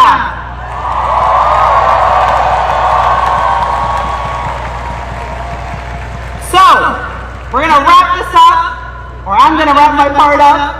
And we're going to say, no hate, no fear, would-be kings aren't welcome here. Are you ready? All right, let's do this thing. Make it loud. No hate, no fear, would-be kings aren't welcome here. No hate, no fear, would-be kings aren't welcome here. No hate, no fear, would-be kings aren't welcome here. No hate, no fear, would-be kings aren't welcome here. No hate. No fear! What the kings are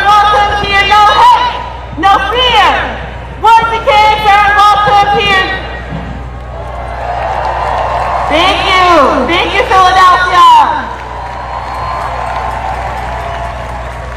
Please give a warm Philadelphia welcome to Army veteran with Common Defense, Naveed Shah.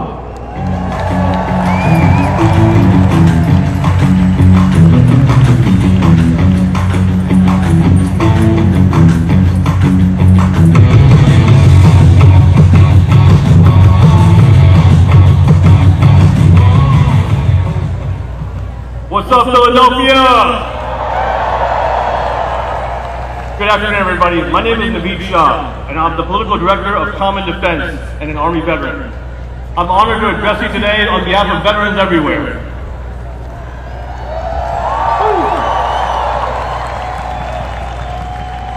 You know, as a veteran, I swore an oath to the Constitution. Not to a person, not to a political party, and especially not to a king. Donald Trump thinks his rule is absolute, but in America, we have no kings. I'm a veteran of the war in Iraq, where I served 15 years ago. When I was there in March 2010 was when Iraq held their second ever national election. For many young Iraqis, it was their first time ever casting a ballot. For once, the insurgents weren't not targeting the American soldiers like me who were providing security. They were targeting their own people, who were simply trying to exercise their fundamental right to vote. In that moment, the sanctity of our rights became clear to me, and I promised never to take them for granted. So when I saw what happened in Washington at the Capitol on January 6, 2021, I was more than just shocked and appalled. I was scared. I was scared for what could happen to our country if we allowed the big lie to continue to fester, and for what would happen if insurrectionists took power. And unfortunately, we're seeing that play out right now. Recent events in Los Angeles have made it evident it's necessary now more than ever for us to stand up against authoritarianism. As of now, the Trump regime has federalized 4,000 National Guard soldiers, 700 Marines, but we've seen this playbook before. When troops are deployed to suppress dissent, history shows us that such actions only make the situation worse, not better. The militarized response to protests is a dangerous escalation that undermines the state and local governments, endangers civil rights, and betrays the very principles that we swore to uphold. It's important to note that everybody from Governor Newsom to Mayor Bass, even the LAPD, have said that there's no need for military intervention in LA. But the president and his regime are manufacturing a crisis. We've heard that in places like Texas and Virginia, governors have activated their National Guard, so there's a potential for more troops to be deployed this summer. And that's why now, more than ever, in the face of such oppression, we must commit to deliberate, strategic nonviolence. Seeing all of you out here today in the Philadelphia, my second favorite city after DC, it's a powerful moment to protect democracy in our communities. While Trump and his cronies are watching the show in DC, Americans are stuck choosing between health care and child care and feeding their families. And yet again, veterans' benefits that my brothers and sisters earn are on the chopping block. The Trump administration wants to cut 15% from the Department of Veterans Affairs, which millions of veterans and military families rely on for their health care. But that's right out of the MAGA playbook, isn't it?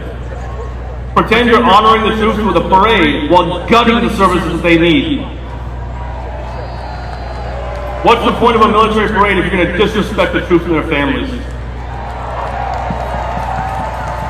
250 years ago, the army that I love was founded by the Continental Congress to stand up against King George. Almost nothing makes me prouder than to say, "Go Army." But today, Trump's birthday parade isn't about patriotism. It's about his power. And here's the truth. In a recent poll that we did, 70% of veterans, including Republicans and independents, are opposed to Trump's birthday parade. Because we know you don't honor the troops by making them props. And that's why Common Defense and our veterans are gathered here today and across the country to reaffirm our commitment to the Constitution of the United States not a politician, not a political party, and no kings. Despite our nation's history of oppression and racism, but the ideals that we took an oath to rise above all of that. When I took my oath to join the Army, I did so because I believed that America stood for something better, and I still do. And that's why it's so important for me to protect this country and its Constitution from all enemies, foreign and domestic. If we are to be the shining city on the hill, then we must set the example. Before we send our troops to promote democracy abroad, we must protect democracy here at home. Liberty and justice must truly be accessible for all. The men and women of our military uphold the oath every single day, and as veterans, we're here to commit to continue upholding our oath. And we call on all members of Congress, left, right, and center, to do the right thing, because the future of democracy depends on them. And it depends on all of you out here going beyond just today. Continue to show up, because this is not just the end, this is just the beginning. Because in America, we have no kings.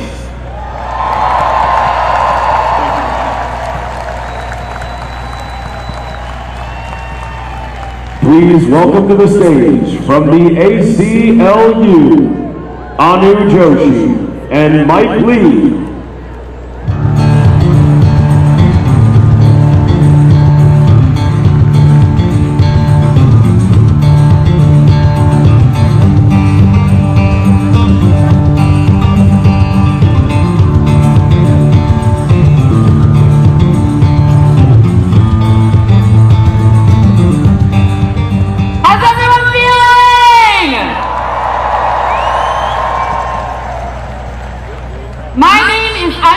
And I am with the American Civil Liberties Union. And I'm here to say to you that no matter what, the ACLU is in this fight alongside you to save our democracy. Over the last 4.5 months, we've watched in horror as masked men snatched Mahmoud Khalil and other students from their families for exercising their First Amendment protected speech in support of Palestinian human rights. We've watched as they have spent billions of dollars to detain people thousands of miles from their families in private, for-profit detention facilities.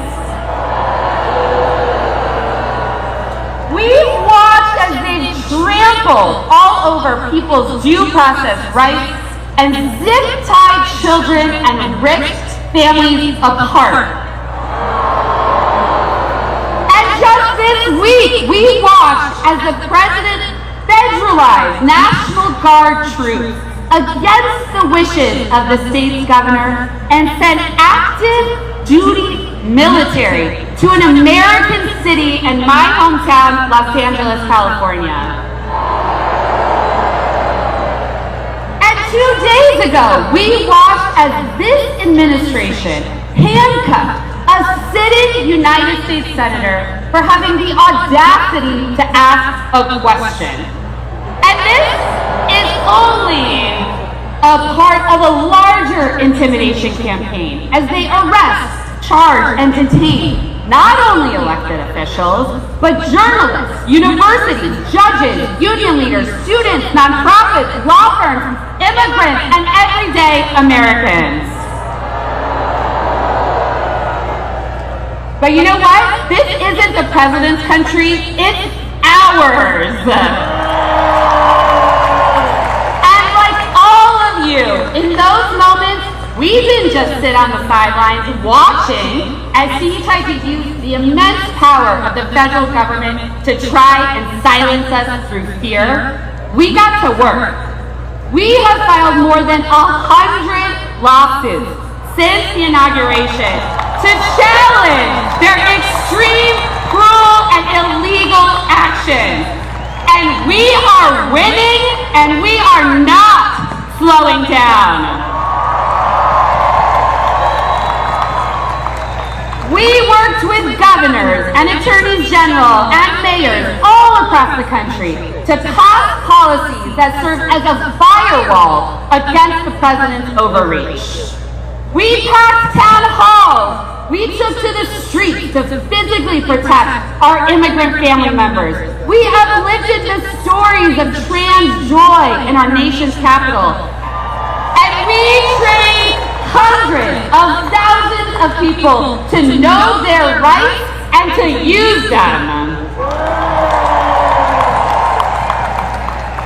The actions of this White House are un-American, an abuse of power, and just damn wrong. But just looking at the thousands of people here and the millions of people joining events like this all across the country, it is very clear to me that we cannot be silent and we are not afraid.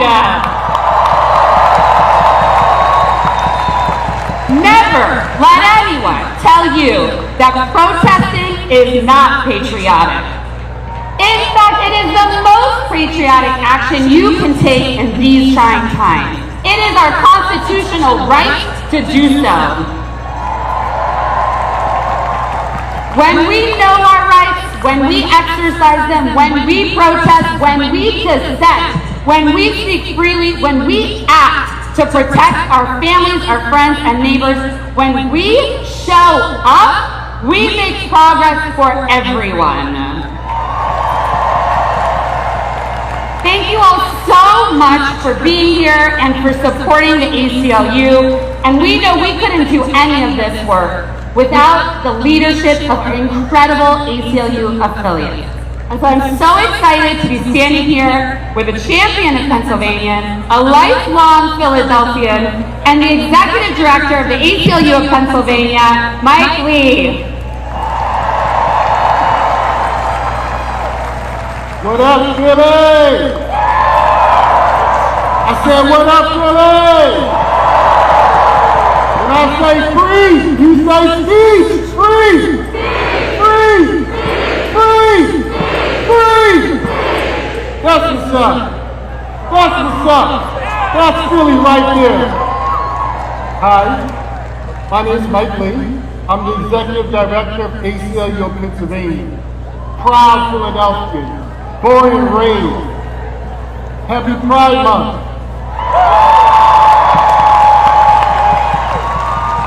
Happy early Father's Day. Happy democracy. Cities and countries, cities across this country, standing up, pushing back against President Trump and his enablers while they try to pull out all the stops unconstitutionally, trying to scare us, put us on our heels, knock the democratic breath out of us. They even trying to do it here in Philly, threatening funding cuts if we don't change our local policies, deportation without due process. Boo! Troops in our streets. But guess what? You messing with the wrong city! You've seen our local government, you've seen our elected officials. We here to stand up and push back. Philly, as you've heard throughout today, we're known for our fighting spirit and our brotherly love, and two-time Super Bowl champion Eagles. But let me tell y'all real quick while these are called the Rocky Steps.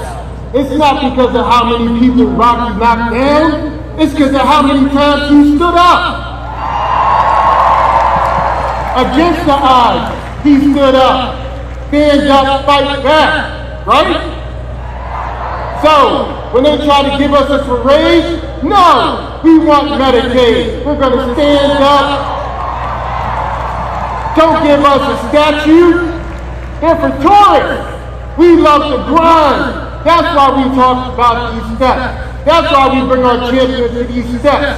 Because we respect and love the grind, the underdog. It doesn't matter what the odds are. We're here to fight peacefully.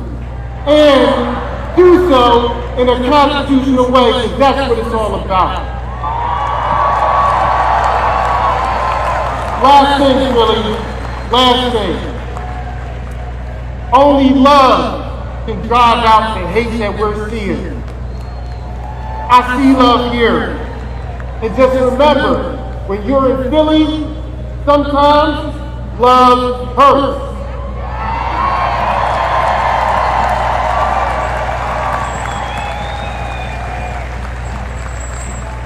Please give a warm Philadelphia welcome to State Representative from Georgia, Ruo Roman.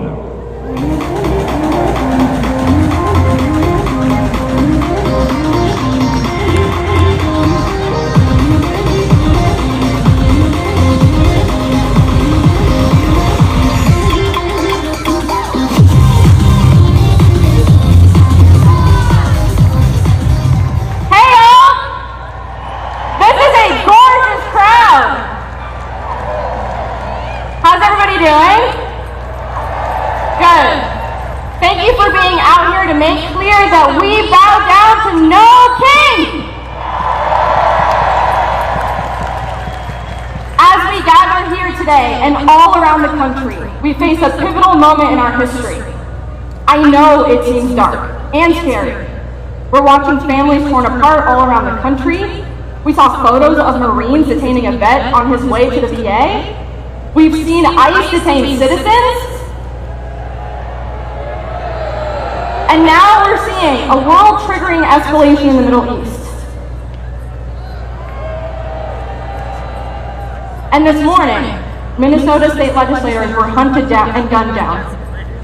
And all of this comes after we watched a genocide unfold in Gaza for almost 2 years, while our elected officials cheered it on or gave mealy-mouthed reasons of why they couldn't oppose the atrocities that we paid for.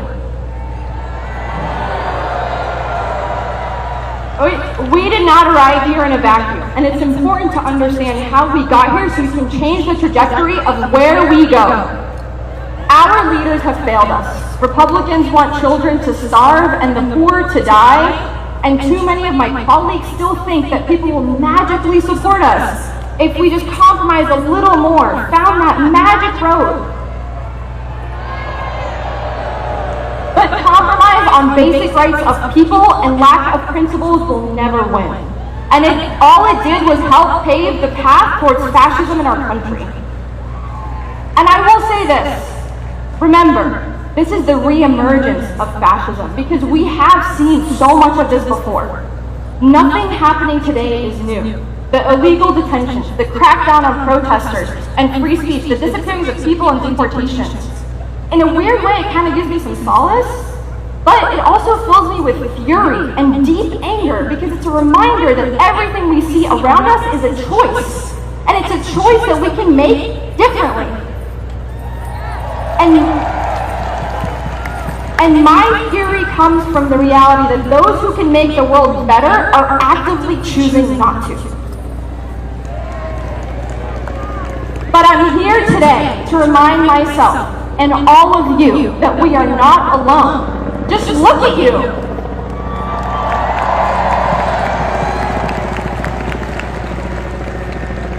When my community had pushed me to run for office, and for those who don't know, I kind of got bullied into this, I knew I wouldn't be doing it alone. And it was because of them that I had the courage to do this.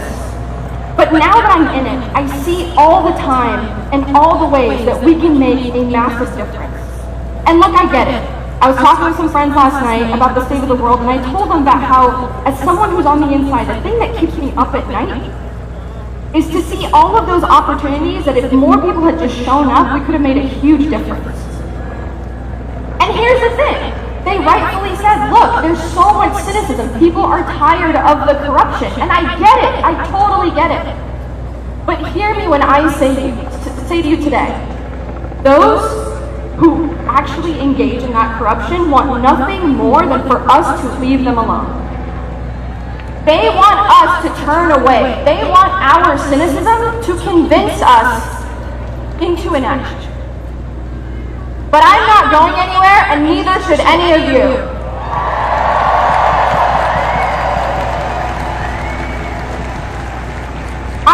today to implore all of you not to allow our cynicism to lull us into inaction.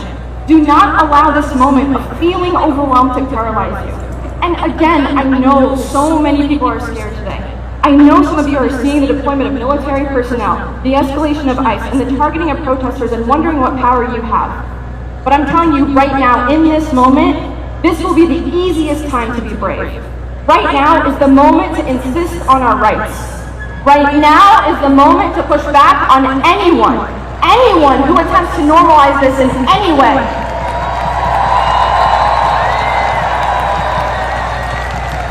Now is the time to loudly remind those around us, as close as they are and as far as they are, that none of this is normal. And why, do you ask? Because our opposition works. The administration, after ripping families apart, is already shifting who they are targeting. And it's because of all of you showing up in the streets. And I remind you that even those that have been detained for standing up for Palestinian rights, like Rumeysa and Mohsen, have already been released.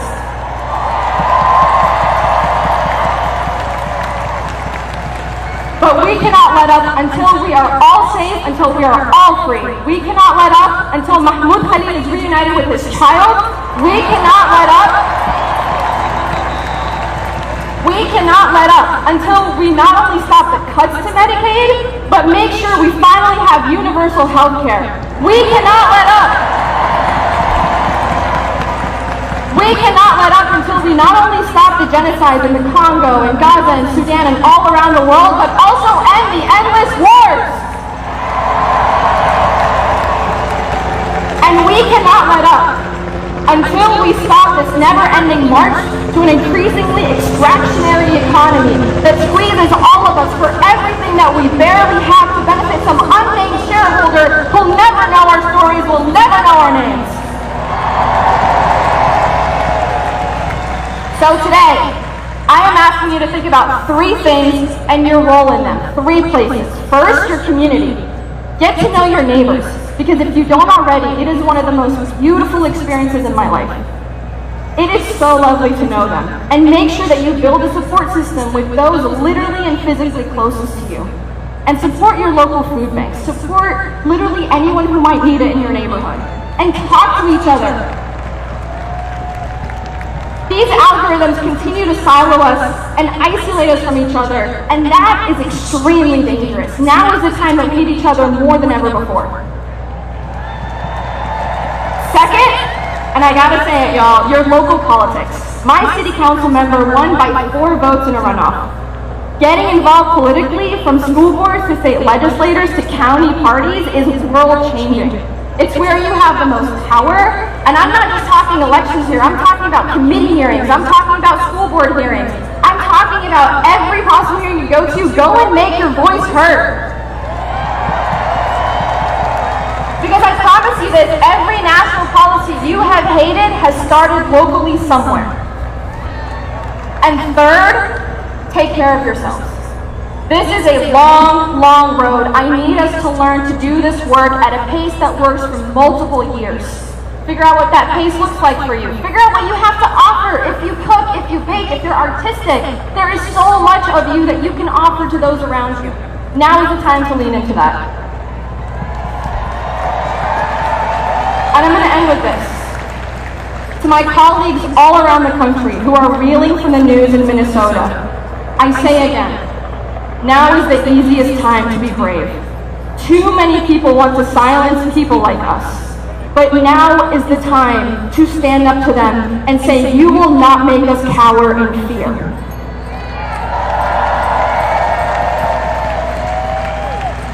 Our communities need us more now than ever before. Because I promise you, that is where our power is. Today we marched.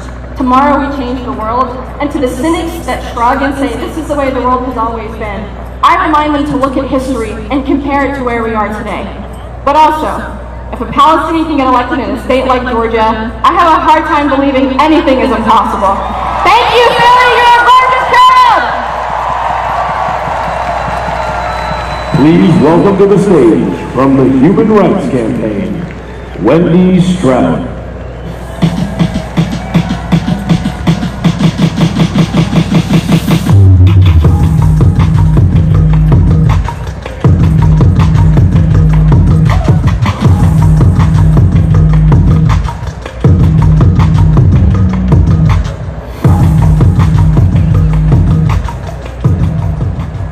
Hello, beautiful people.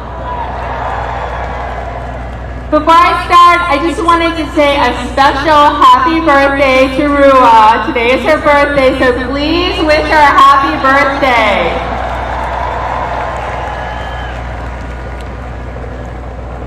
So I'm Wendy Stroud. I use she, her pronouns, and I am with the Human Rights Campaign. We are the largest LGBTQ+ civil rights organization in the country.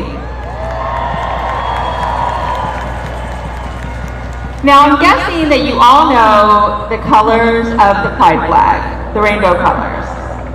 I'm here to tell you that those colors do not run. And the LGBTQ+ community that flag represents, we don't run either.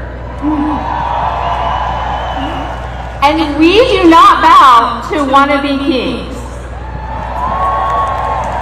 And we will not be forced back into the closet. Trump wants to erase us.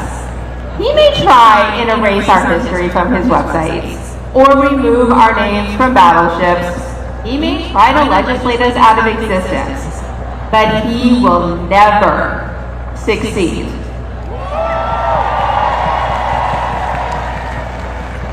You all know our community has a history of fighting back and standing up against bullies. LGBTQ members and our allies continue to fight and stand up for each other. We will continue to fight for our trans siblings' right to exist and live their authentic lives.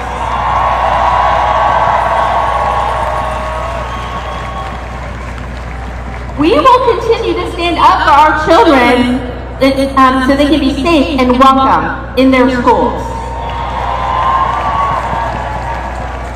And we will continue to speak up for immigrants like Andre Hernandez Romero, a gay stylist who was just looking for a better life. He was doing everything the government asked of him to be here. However, one day, Trump disappeared him and many like him without cause or due process.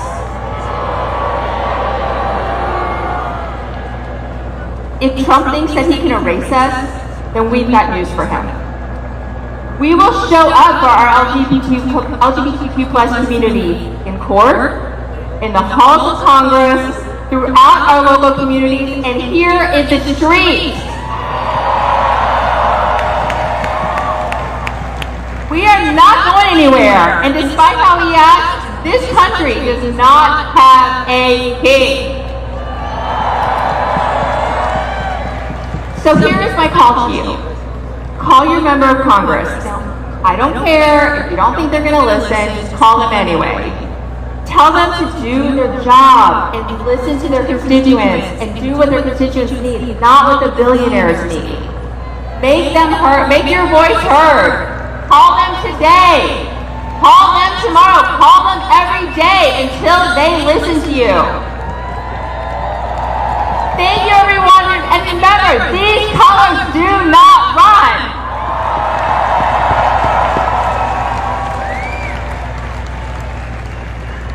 Please give a warm Philadelphia welcome, co-chair of Public Citizen, Rob Weissman.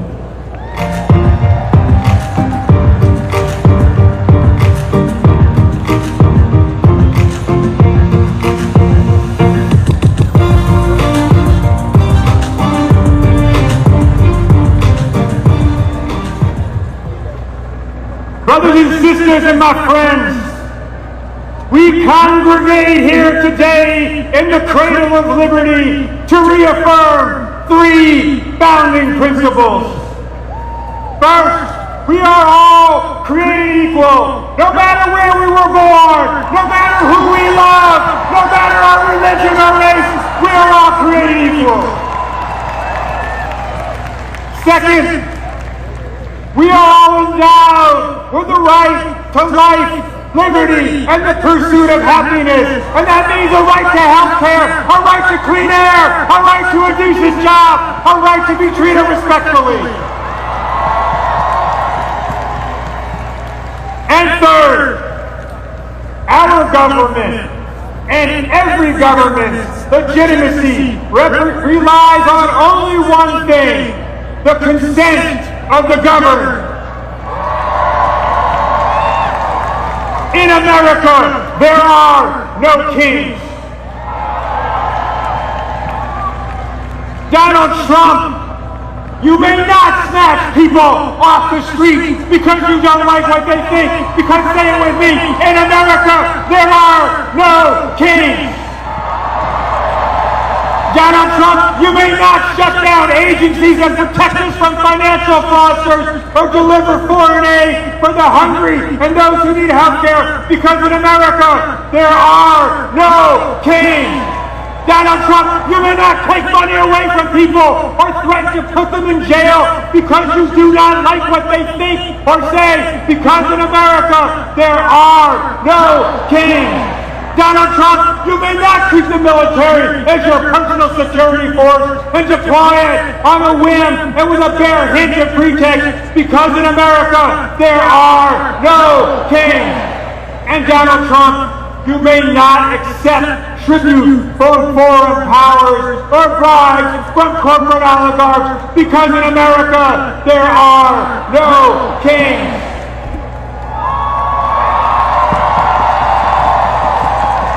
This small-minded man, this petty individual, he thinks he should be a king. He wants to be a monarch, maybe a czar. But let me tell you, my friends, this would-be emperor has no clothes. He has no clothes because in America the power only comes from all of us. It only comes from us. So when Donald Trump says he wants to take health care away from millions of Americans, we say no. When Donald Trump says he wants to slash taxes for the rich and corporations, we say no. When Donald Trump says he wants more money to separate families, build detention centers, and hire jackboot thugs to rip people off the streets, we say no. When Donald Trump says more subsidies for big oil, let's race to climate catastrophe, we say no. And when Donald Trump says, I want to take food away from hungry people in America, we say no. But my friends, consent to the governed is not just about a veto authority. It's about getting what it is we want. It's about getting what it is we want. When it comes to health care for all, health care is a right. We say yes, yes, yes. When it comes to our clean environment and investing in the clean energy revolution we need to avert climate catastrophe, we say yes, yes, yes. When it comes to a good job for everyone, a living wage, and a right to organize a union, we say yes, yes, yes. When it comes to guaranteeing a good education for every child in America with well-paid teachers who are respected for what they do, we say yes, yes, yes. When it comes to decency and democracy and love and solidarity and justice for all, we say yes, yes, yes.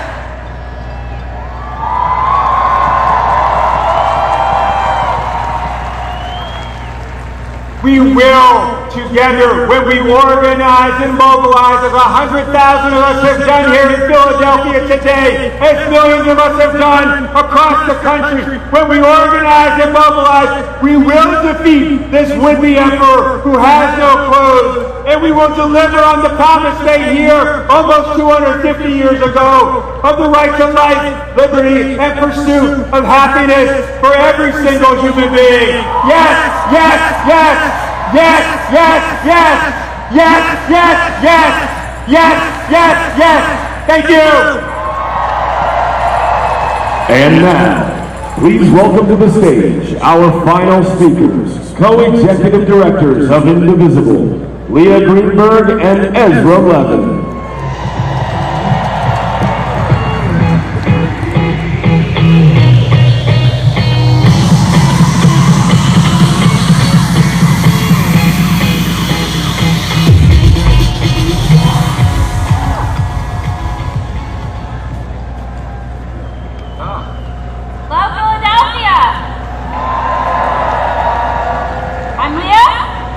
And I'm Ezra. And we represent a movement of thousands of indivisible groups organizing all over the country to fight for our democracy. And we're all here today because we are watching Donald Trump dismantle American democracy in real time.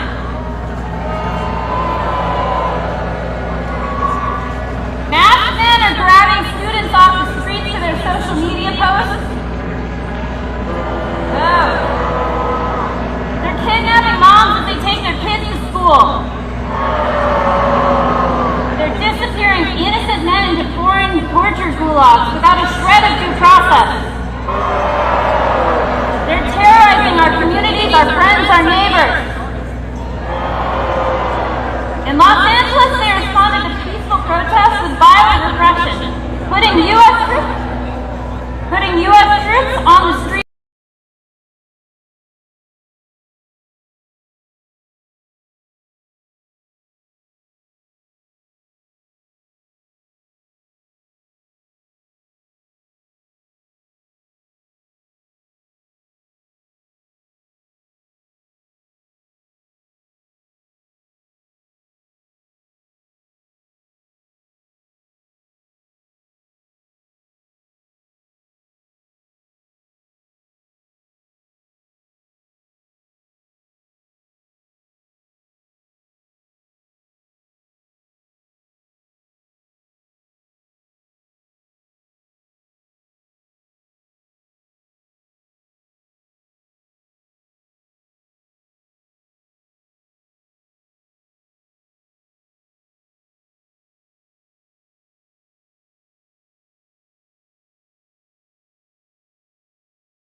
propaganda with him.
Parte del disfruta, que quedan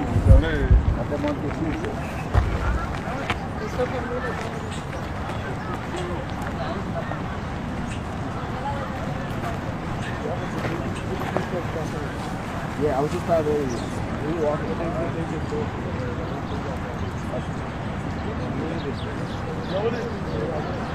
I ain't seen that dude. I saw the video you did with the Kings. Oh yeah, that was crazy. That was crazy. But what's so funny is Corey had me laughing.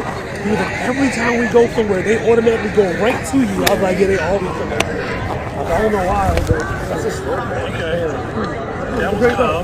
Yeah, alright, that's over. Yeah. I didn't see any. I ain't see like no shit.